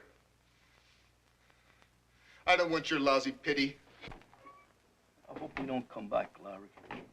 We don't know nothing now. We'll only guess and see. What if that bastard keeps on talking? He'll come back and he'll keep on talking. He lost his confidence that the piece he sold us is the real McCoy, and it's made him uneasy about his own. He'll have to prove. That's a damn lie, Larry. I haven't lost confidence. By God, when I made up my mind to sell someone something I thought they ought to want, I sold them. I mean, I don't think it's very kind of you to make that kind of a crack when I've been doing my best to help. Keep away from me, will you? I don't know nothing about you, see? Well, how's it coming, everybody? I'm sorry I had to leave you for a little while, but there's something I had to get finally settled. It's all fixed now. When are you gonna do something about this booze, Hickey? We can't pass out. And you promised us peace. For God's sake, Harry, you still harping on that same damn nonsense? You've kept it up all afternoon and night, and you got everybody else singing the same crazy tune. I've had about all I can stand. That's why I phoned.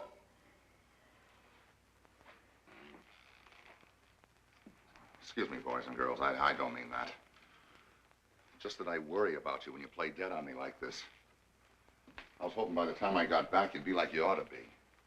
I thought you were deliberately holding back on me before when I was here because you didn't want to give me the satisfaction to show me that I had the right dope. And I did have. I know from my own experience. But I've explained that a million times. Now, you've all done what you needed to do. By rights, you should be contented with yourself. And free from lying hopes and nagging dreams that torment you. But here you are, sitting around like a lot of stiffs cheating the undertaker. I can't figure it. Unless it's just your damn stubborn pigheadedness. Oh, hell. Don't act like this with me, gang. You're my old pals, the only friends I've got. You know the one thing that I want is to see you happy before I go. There's damn little time left now. I made a date for 2 o'clock. So we've got to get busy right away and find out what's wrong. Can't you appreciate what you've got, for God's sake? Don't you see you're free to be yourselves now without feeling remorse or guilt or having to lie to yourselves about reforming tomorrow? Don't you see there is no tomorrow now? You're rid of it forever. You've killed it. You don't have to care a damn about anything anymore. You finally got the game of life licked, don't you see that? Then why the hell don't you get drunk and sing Sweet Adeline? Why don't you laugh and celebrate and get pie-eyed? The only reason I can think of is you're putting on this rotten half-dead act just to get back at me because you hate my guts. God, don't do that, gang. It makes me feel like hell to think that you hate me. It makes me feel that you suspected that I hated you. But that is a lie. Oh, I know I used to hate everybody in the world that wasn't as rotten a bastard as I was. But that's when I was still living in hell, before I faced the truth. And saw the one possible way to free poor Evelyn. And give her the peace that she'd always dreamed about. Oh, put a bag over it. The hell with Evelyn. What if she was cheating? And who cares what you did to her? That's your funeral. We don't give a damn, see? All we want out of you is keep the hell away from us and give us a rest. The one possible way to make up to her for all that I made her go through. And get her rid of me so that I couldn't make her suffer anymore. And she wouldn't have to forgive me again. I saw I couldn't do it by killing myself like I'd wanted to for a long time. That would have been the last straw for her. She'd have died of a broken heart to think that I could do that to her. She'd have blamed herself, too. Or I just couldn't run away from her. She'd have died of grief and humiliation if I'd done that to her. She'd have thought I stopped loving her. You see, Evelyn loved me, and I loved her. And that was the trouble. Oh, it would have been easy to find a way out if she hadn't have loved me so much, or if I hadn't have loved her. But as it was, there was only one possible way. I had to kill her. Mad fool, can't you keep your mouth shut? We may hate you for what you've done this time, but we remember the old times when you brought laughter and kindness here instead of death. We don't want to know things that'll make us help send you to the chair. Shut up! You faker, can't you face anything? Wouldn't I deserve the chair too if I...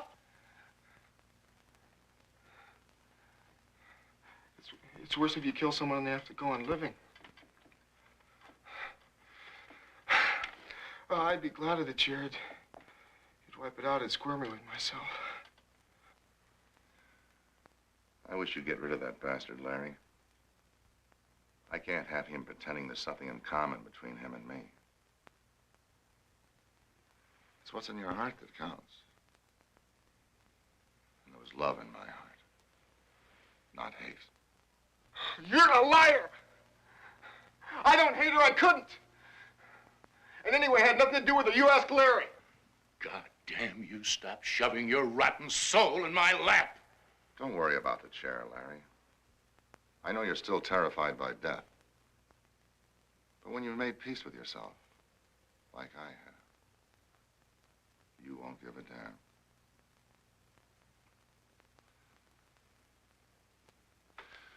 Listen, everybody. I've made up my mind. The only way I can clear this up for you so you'll realize how contented and carefree you ought to feel, now that I made you get rid of your pipe dreams, is to show you what a pipe dream did to me and Evelyn. And I'm certain if I tell you about it from the beginning, you'll appreciate what I've done for you and why I did it. And how damn grateful you ought to be, instead of hating me. You see, even as kids, Evelyn and me... All we want is to pass out and get drunk. Have a little peace. All right, if that's the way you feel. I don't want to cram it down your throats. I don't need to tell anyone. I don't feel guilty. I'm only worried about you. What did you do to this booze? That's what we like to hear. Ain't that right, Jimmy? Yes, quite right. It was all a stupid lie, my nonsense about tomorrow.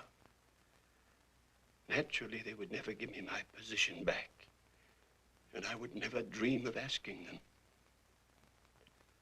I didn't resign. I was fired for drunkenness. was absurd of me to excuse my drunkenness by pretending it was my wife's adultery that ruined my life. As Hickey guessed, I was a drunkard before that. I discovered early in life that living frightened me when I was sober. I've even forgotten why I married Marjorie. I had some idea of wanting a home, perhaps. But of course, I much preferred the nearest pub. Why Marjorie married me, God knows. She soon found out that I much preferred drinking all night with my pals to being at home in bed with her. So naturally, she was unfaithful. And I was glad to be free. Even grateful to her, I think, for giving me such a good, tragic excuse.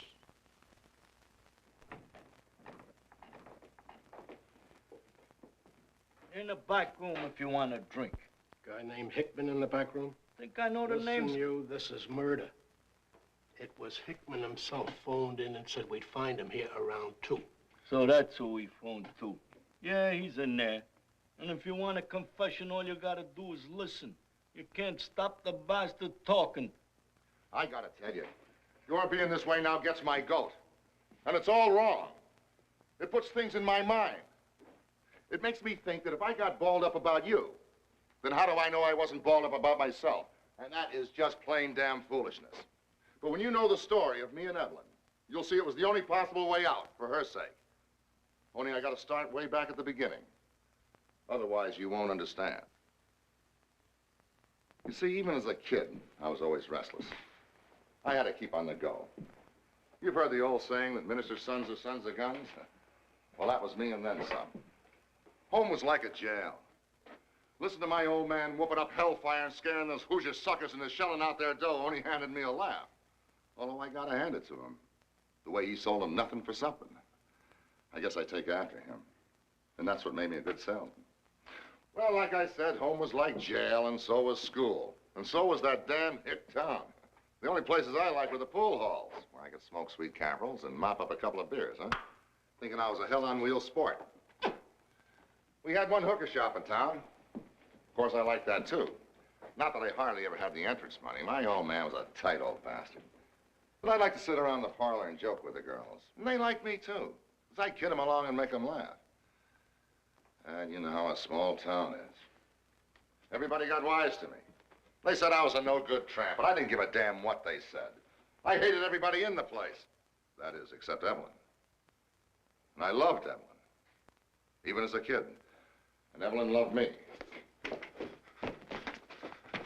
Larry, I love Mother no matter what she did. I still do. Yes, sir, as far back as I can remember. Evelyn and I loved each other.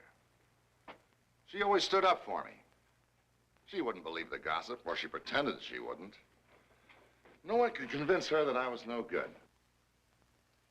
Evelyn was stubborn as hell once she made up her mind.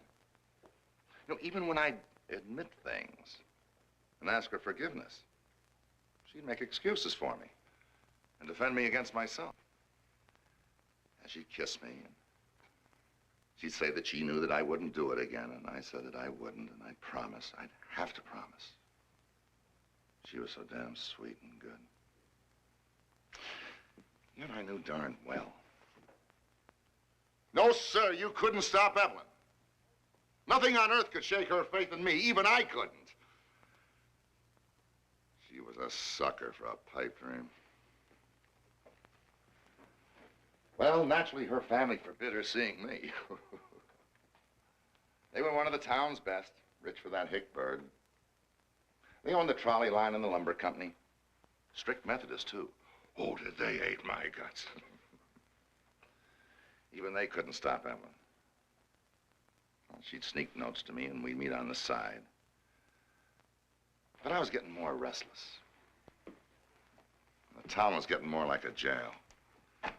I made up my mind to beat it. I knew exactly what I wanted to be by that time. I met a lot of drummers around the hotel, and I liked them. They were always telling jokes, huh?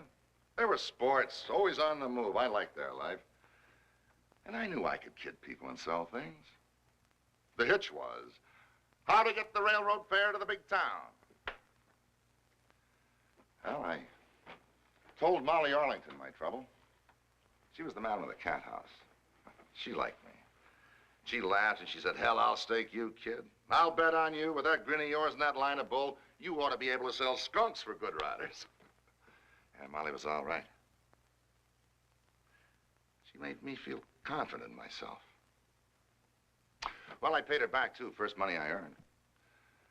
I remember sending a kidding letter saying that I was peddling baby carriages, and she and the girls had better get in on our bargain offer. Ho, ho, ho, ho. That's getting ahead of my story.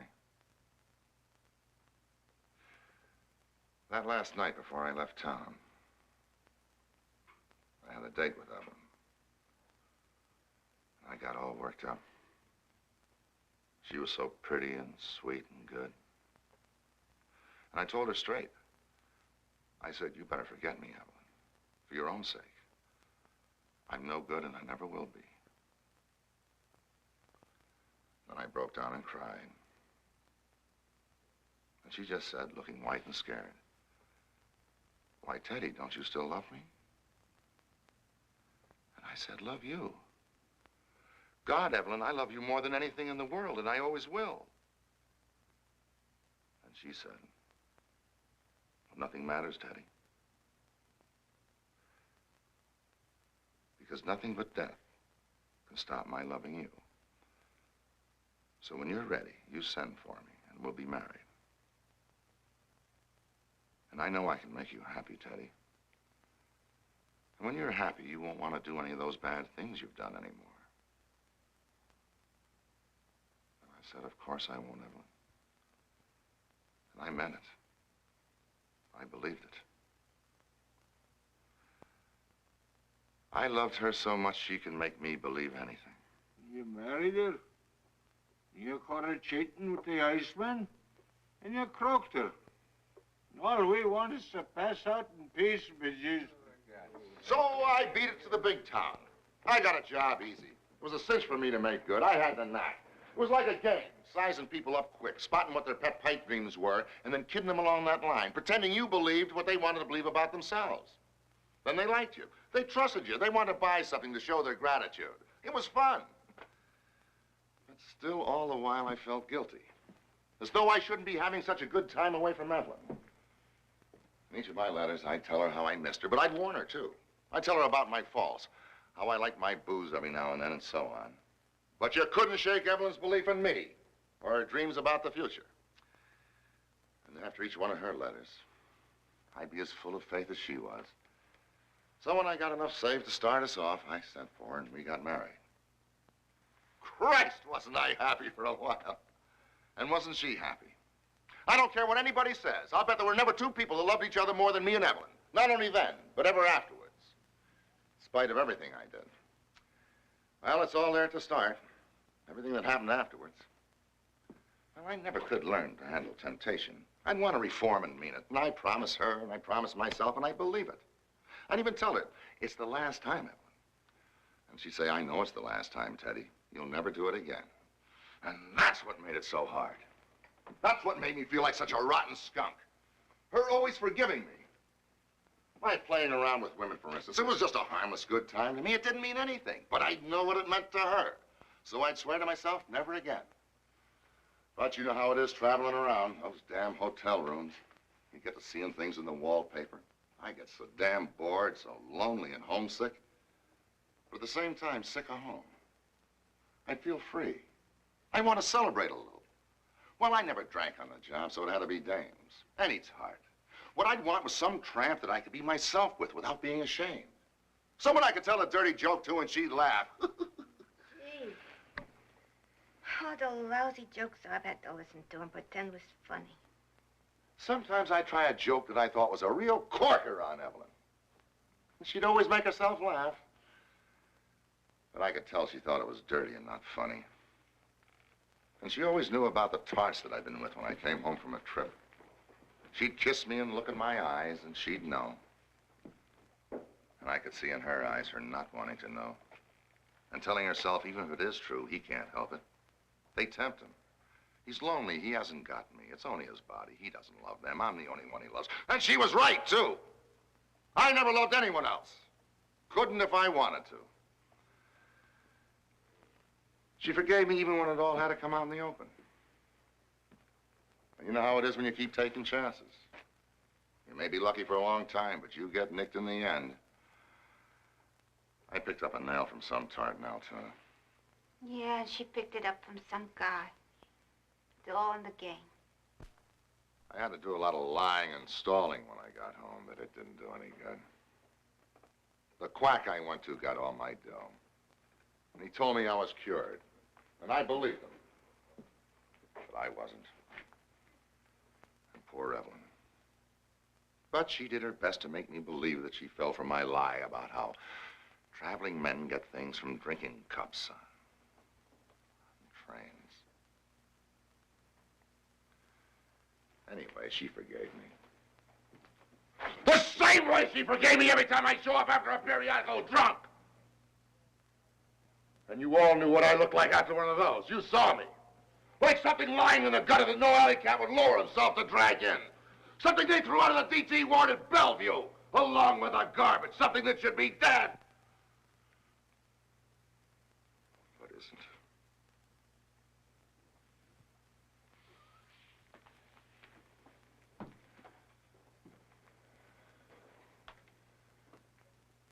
Evelyn wouldn't have heard from me in a month or more. She'd been waiting there alone. The neighbors feeling sorry for her out loud and shaking their heads. That was until she got me to move to the outskirts, where there weren't any next-door neighbors. Then the door had opened, and I stumbled, looking like what I just said, into her home that she always kept so spotless and clean. And I'd sworn it'd never happen again. And now I had to start swearing again that this was the last time. I could see disgust having a battle in her eyes with love, but love always won. She'd make herself kiss me. As though nothing had happened. As though I just come home from a business trip. She'd never complain or bawl me out. Christ, can you imagine what a guilty skunk she made me feel? If only once she admitted that her pipe dream about tomorrow and my behaving myself would never be any good, but she wouldn't. She was stubborn as hell. Once she set her mind on anything, you couldn't shake her faith that it had to come through tomorrow.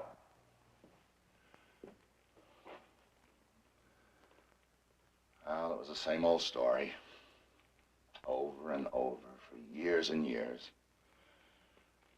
It kept piling up inside her and inside me. God, can you picture what I made her suffer? And all the guilt that she made me feel? And how I hated myself? If she only hadn't been so damn good. If she'd been the same kind of wife that I was a husband. God, sometimes I used to pray that she'd... I'd even say to her, go on, why don't you, Evelyn? Serve me right, I wouldn't mind, I'd forgive you. Of course, I'd pretend I was kidding. The same way I used to joke here about her being in the hay with the Iceman. She'd have felt so hurt if I said it seriously. She'd have thought I stopped loving her. Ah, I suppose you think I'm a liar. That no woman could have stood all she stood and still loved me so much. That it isn't human for a woman to be so pitying and forgiving. Well, I am not lying. And if you'd ever seen her, you'd realize that I wasn't. It was written all over her face. Sweetness, love, pity, forgiveness. Oh, but wait, I'll show you. I would carry your picture.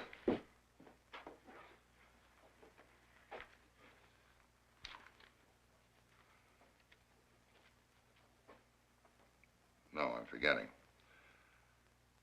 I tore it up afterwards. I didn't need it anymore. Jeez, Hickey, jeez. I burned up Mother's picture, Larry. Her eyes kept following me around all the time. They seemed to be wishing I was dead.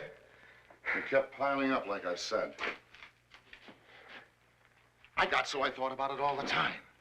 And I hated myself more and more, thinking of all the wrong I'd done to the sweetest woman in the world that loved me so much. It even got so I cursed myself for a lousy bastard every time I saw myself in the mirror. I felt such pity for her, it drove me crazy. You never believe it, would you, Larry? A guy like me that's knocked around so much could feel such pity. It got so every night I'd wind up hiding my face in her lap, bawling and begging for forgiveness. Of course, she'd always comfort me and say, "Never mind, Teddy. I know you won't ever again." Christ, I loved her so. But I began to hate that pipe dream. I began to think I was going bughouse because sometimes I couldn't forgive her for forgiving me. I even caught myself hating her for making me hate myself so much. You know, there's a limit to the guilt you can feel and the forgiveness and pity you can take. You have to begin blaming somebody else, too. It got so. Sometimes, when she kissed me, it was like she was doing it on purpose. To humiliate me. As if she spit in my face. Well, I saw how crazy and rotten that was of me. And I just hated myself more and more.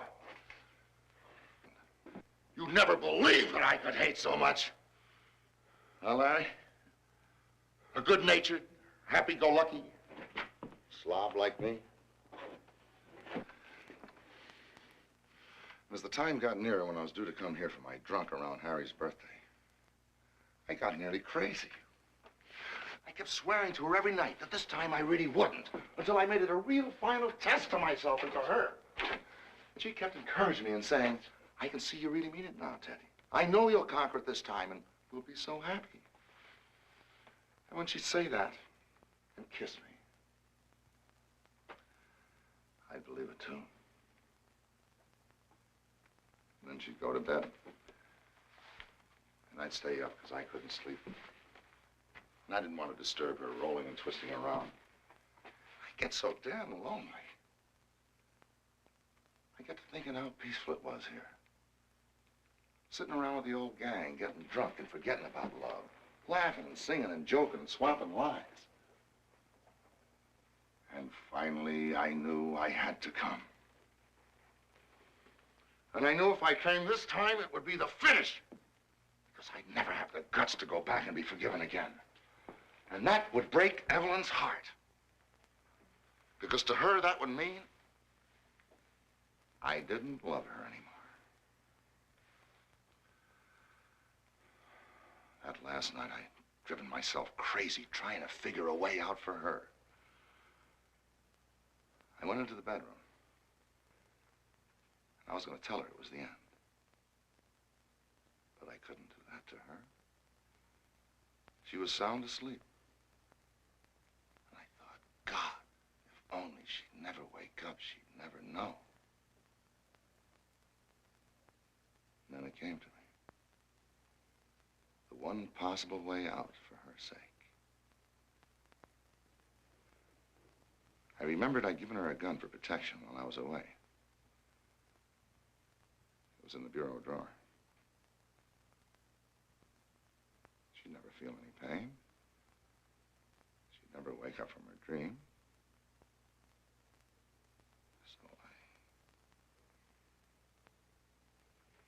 So I killed her.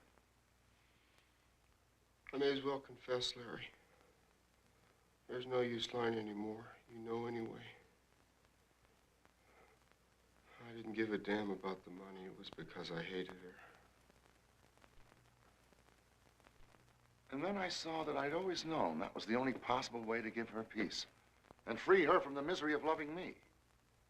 And I saw it meant peace for me, too, knowing she was at peace. I felt as though a ton of guilt was lifted off my mind. I remember I stood by the bed and suddenly I had a laugh. I couldn't help it. And I knew Evelyn would forgive me. I remember I heard myself speaking to her as though it was something that I'd always wanted to say. Well, you know what you can do with your pipe dream now. You damn bitch!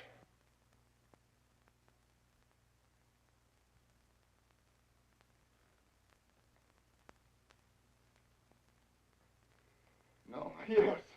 Yes, that's it. Her in that damn movement pipe dream, huh, Larry? No, that's a lie! Good God, I could have never said that! If I had, I'd have gone insane! Why, I loved Evelyn better than anything in life! Boys, you're my old pals. You've known old Hickey for years. You know that I can never... Harry! Harry, you've known me longer than anybody else. You know that I must have been insane, don't you, Governor? Who the hell cares? Insane? You mean you went really insane? Yes, sir. I couldn't have laughed. I couldn't have said that, sir. Enough, Hickman. You know who we are. You're under arrest. Come along and spill your guts so we can get it. You owe me a break. I phoned and made it easy for you, didn't I? Just a few minutes. Harry, you know I couldn't have said that to Evelyn, don't you? Unless... And you've been crazy ever since.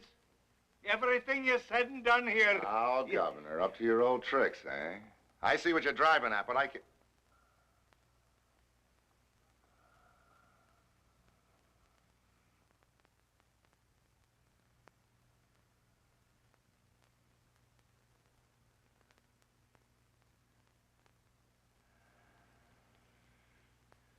Yes, of course, Harry. I've been out of my mind ever since I've been here. You saw I was insane, didn't you? Can it? I've had enough of your act. Save it for the jury. Now listen, you guys, don't fall for his lies. He's starting to get foxy now and thinks he'll plead insanity. But he can't get away with that. But geez, you dumb dick. You got a crutch trying to tell us about Hickey. We've known him for years.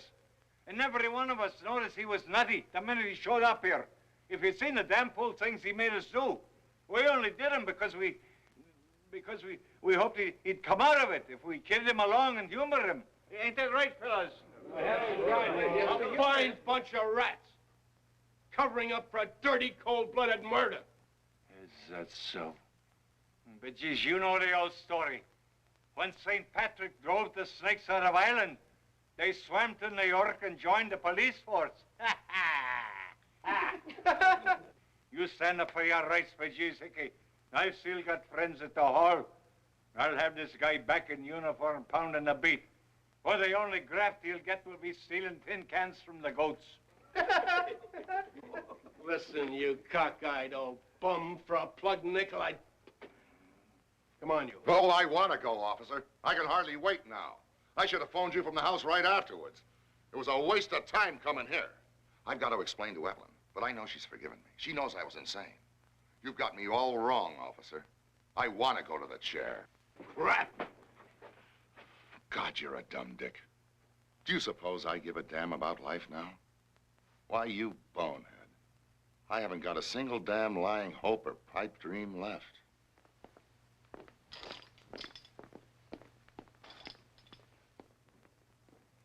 Don't worry, Hickey. They can't give you the chair. We'll testify you was crazy. Won't we, fellas? Yeah, sure, it'll be all right, Hickey. He's gone. Poor crazy son of a bitch. But Jesus, I need a drink. Maybe it'll have the old cake now he's gone. Yeah, boss. Maybe we can get drunk now.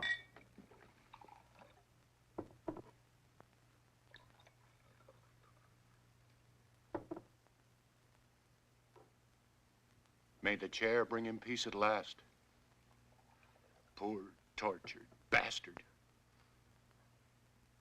Yes, but he isn't the only one who needs peace, Larry.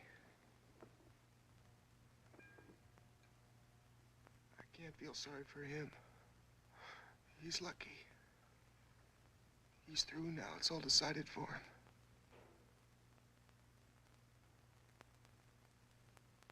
I wish it was decided for me. I've never been any good at deciding things. Even about selling out, it was that tart that the detective agency got after me to put it in my mind. You remember what Mother's like, Larry. She always decided what I must do. She made all the decisions for me. She doesn't like anyone but herself to be free.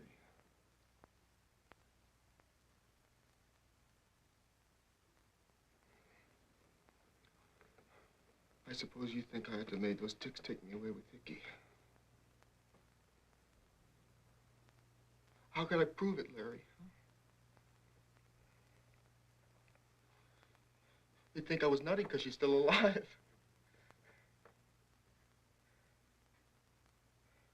You're the only one who can understand how guilty I am. Because you know her, you know what I've done to her. You're the only one who can understand that I'm much guiltier than he is. That what I did is much worse than murder because she's dead and yet she has to live. For a little while. But she can't live long in jail. She loves her freedom too much.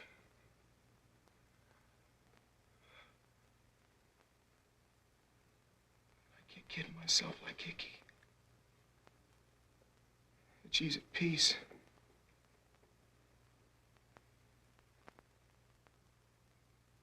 As long as she lives, she'll never be able to forget what I've done to her. Not even in her sleep. She'll never have a second's peace.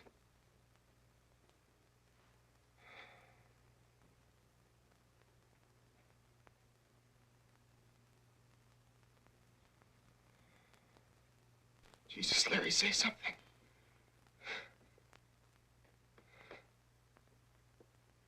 I'm not bluffing either. That I was crazy. Afterwards, when I laughed and thought to myself, you know what you can do with your freedom pipe dream now, don't you, you damn old bitch? Go! Get the hell out of life. God damn you before I choke it out of you. Go up. Go up. Thanks, Larry.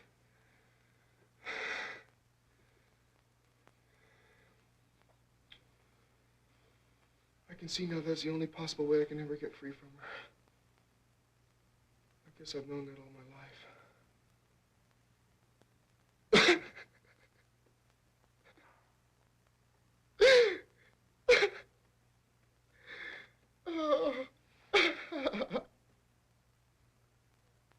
You ought to give Mother a little comfort, too.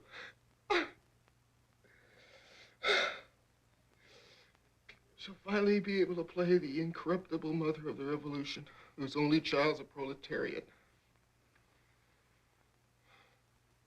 She'll be able to say, justice is done, so may all traitors die. She'll be able to say, I'm glad he's dead. Long live the revolution.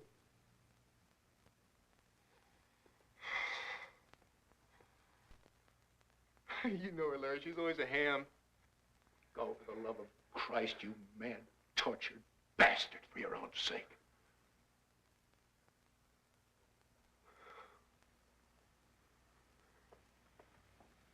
Thanks, Larry. That's kind. I know you were the only one who could understand my side of it.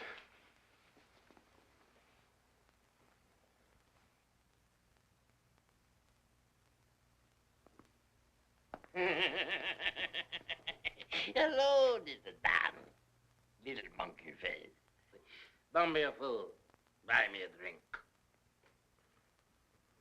Sure will, you go. Tomorrow beneath the willow trees. Little fool. He can make you crazy, too.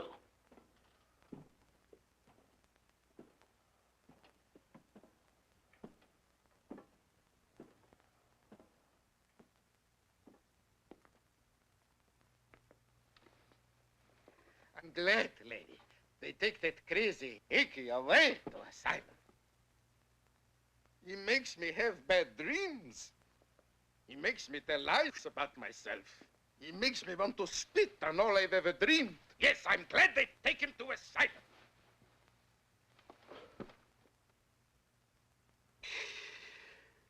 asylum. I don't feel I'm dying now. He was selling death to me. That crazy salesman. I think I have a drink now, lady. Jeez, fellas, I'm feeling the old kick or I'm a liar. It's putting life back in me. It was Hickey that kept us from... But geez, I know that sounds crazy, but he was crazy. And he got all of us as bughouse as he was. It's dangerous, too.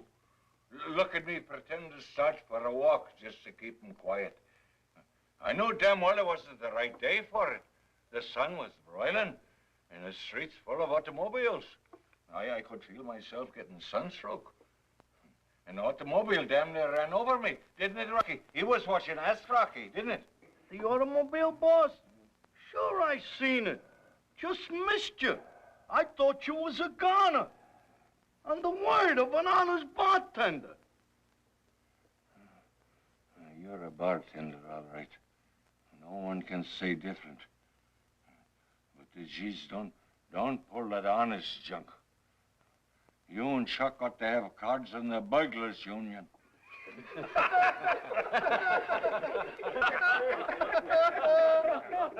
But geez, it's good to hear someone laugh again. All the time that poor old Hickey was here, I didn't have the heart.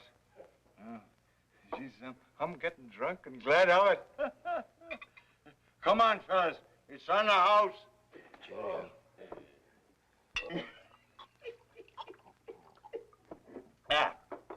Poor old Hickey. We mustn't hold him responsible for anything he's done. Yeah. We'll remember him the way we've always known him before. The kindest, biggest-hearted guy that ever wore shoe leather. Yeah? The best. Fine chap, fine chap. Fine chap. Good luck to him in matter one. Come on, bottoms up.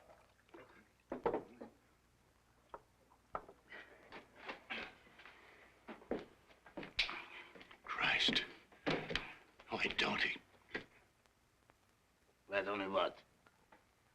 Don't be a fool. Hickey's gone. He was crazy. Have a drink.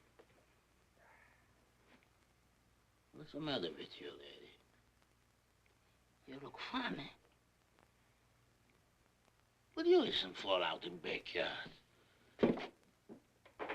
Well, I thank God now that me and Chuck did all we could to humor the poor nut. Imagine us going off like we really meant to get married. When we ain't even picked out the farm yet.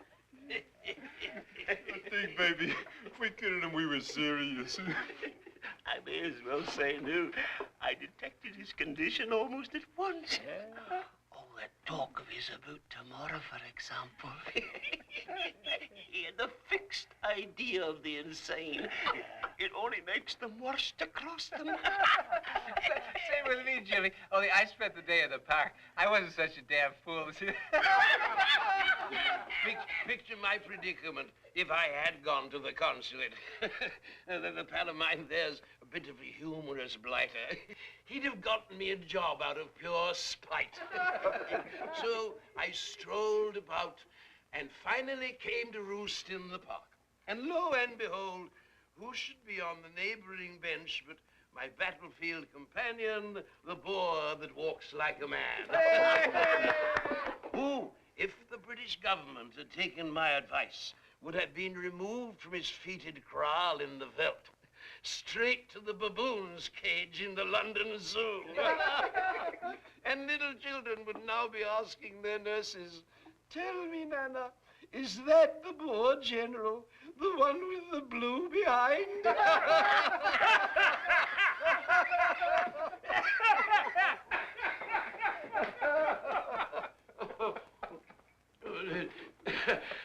No offense meant, Pete, old chap. No offense taken, you damned lively.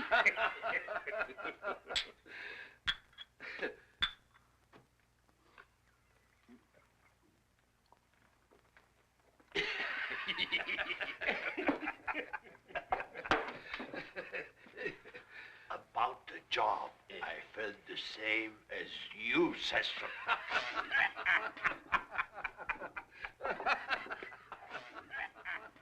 What's the matter, lady? You look scared. What you listen for out there? Oh, sir. I wasn't fool enough to get into a crap game. Not while Hickey's around. You crazy people put a jinx on you. It wasn't no good me trying to explain to a crazy guy. It ain't the right time. Harry! You know how getting reinstated is. Jeez, I'm cockeyed. This is your own cockeyed. The bitches were all right. Let's have another. What's the matter, lad? Well, you keep your eyes shut. You look dead. What are you reaching for in backyard? You crazy fool! You give me bad dreams, too! Hello there, you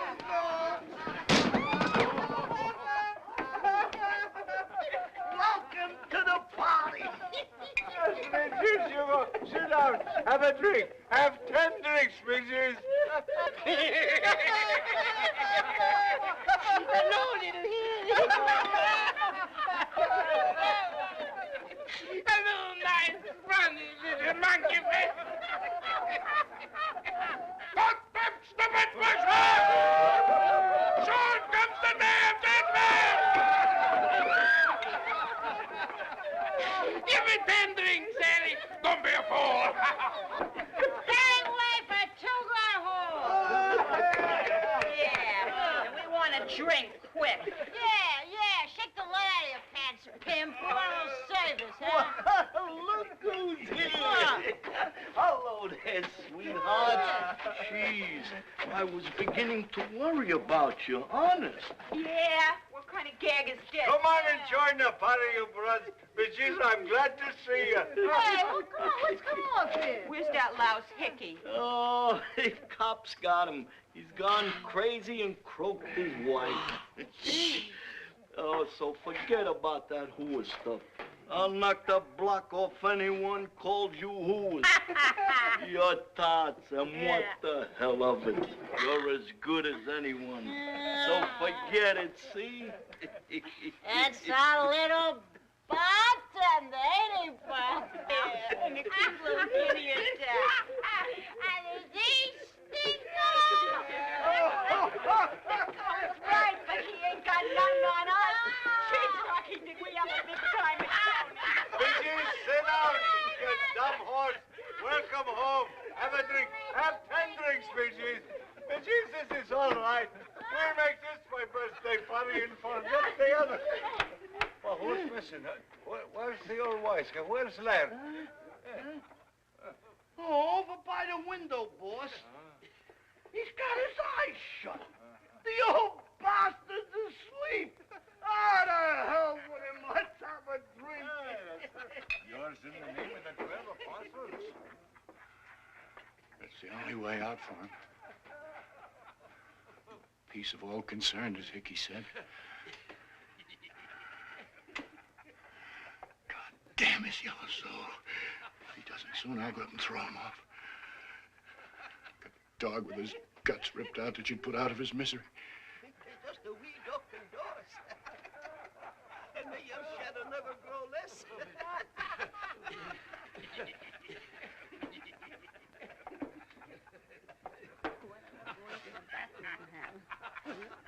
Yours to the last.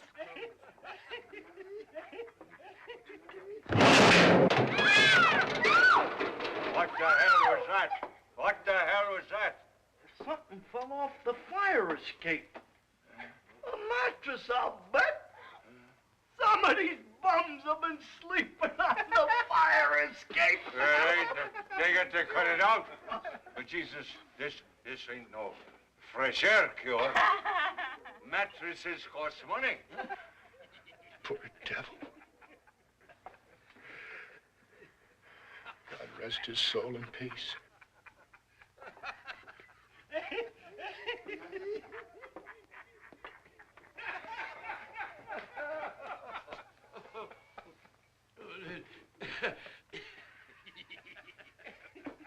never be a success in the grandstand or anywhere else. Life is too much for me. Be a weak fool, looking with pity at the two sides of everything till the day I die, and may that day comes soon. I'm the only real convert to death that Hickey made here. From the bottom of my coward's heart, I mean that now. Hey there, Larry. Come on over and get paralyzed. Where the hell are you going sitting here? But geez, let's sing. Let's celebrate. But geez, it's my birthday party. But geez, I'm ory-eyed. I want to sing. Every Sunday down to our home we go. All the boys and all the girls, they love her so. Always jolly, heart full of true like true. She is the sunshine of Paradise Valley. Bonnie banks and beyond bonnie days, where the sun shines bright, are like woman. But really, my true love will never meet again. And the bonnie, bonnie banks of the Gloman. I'll take the high road and I'll take the low road. I'll be Scotland of glory, but me and my true love will never be together.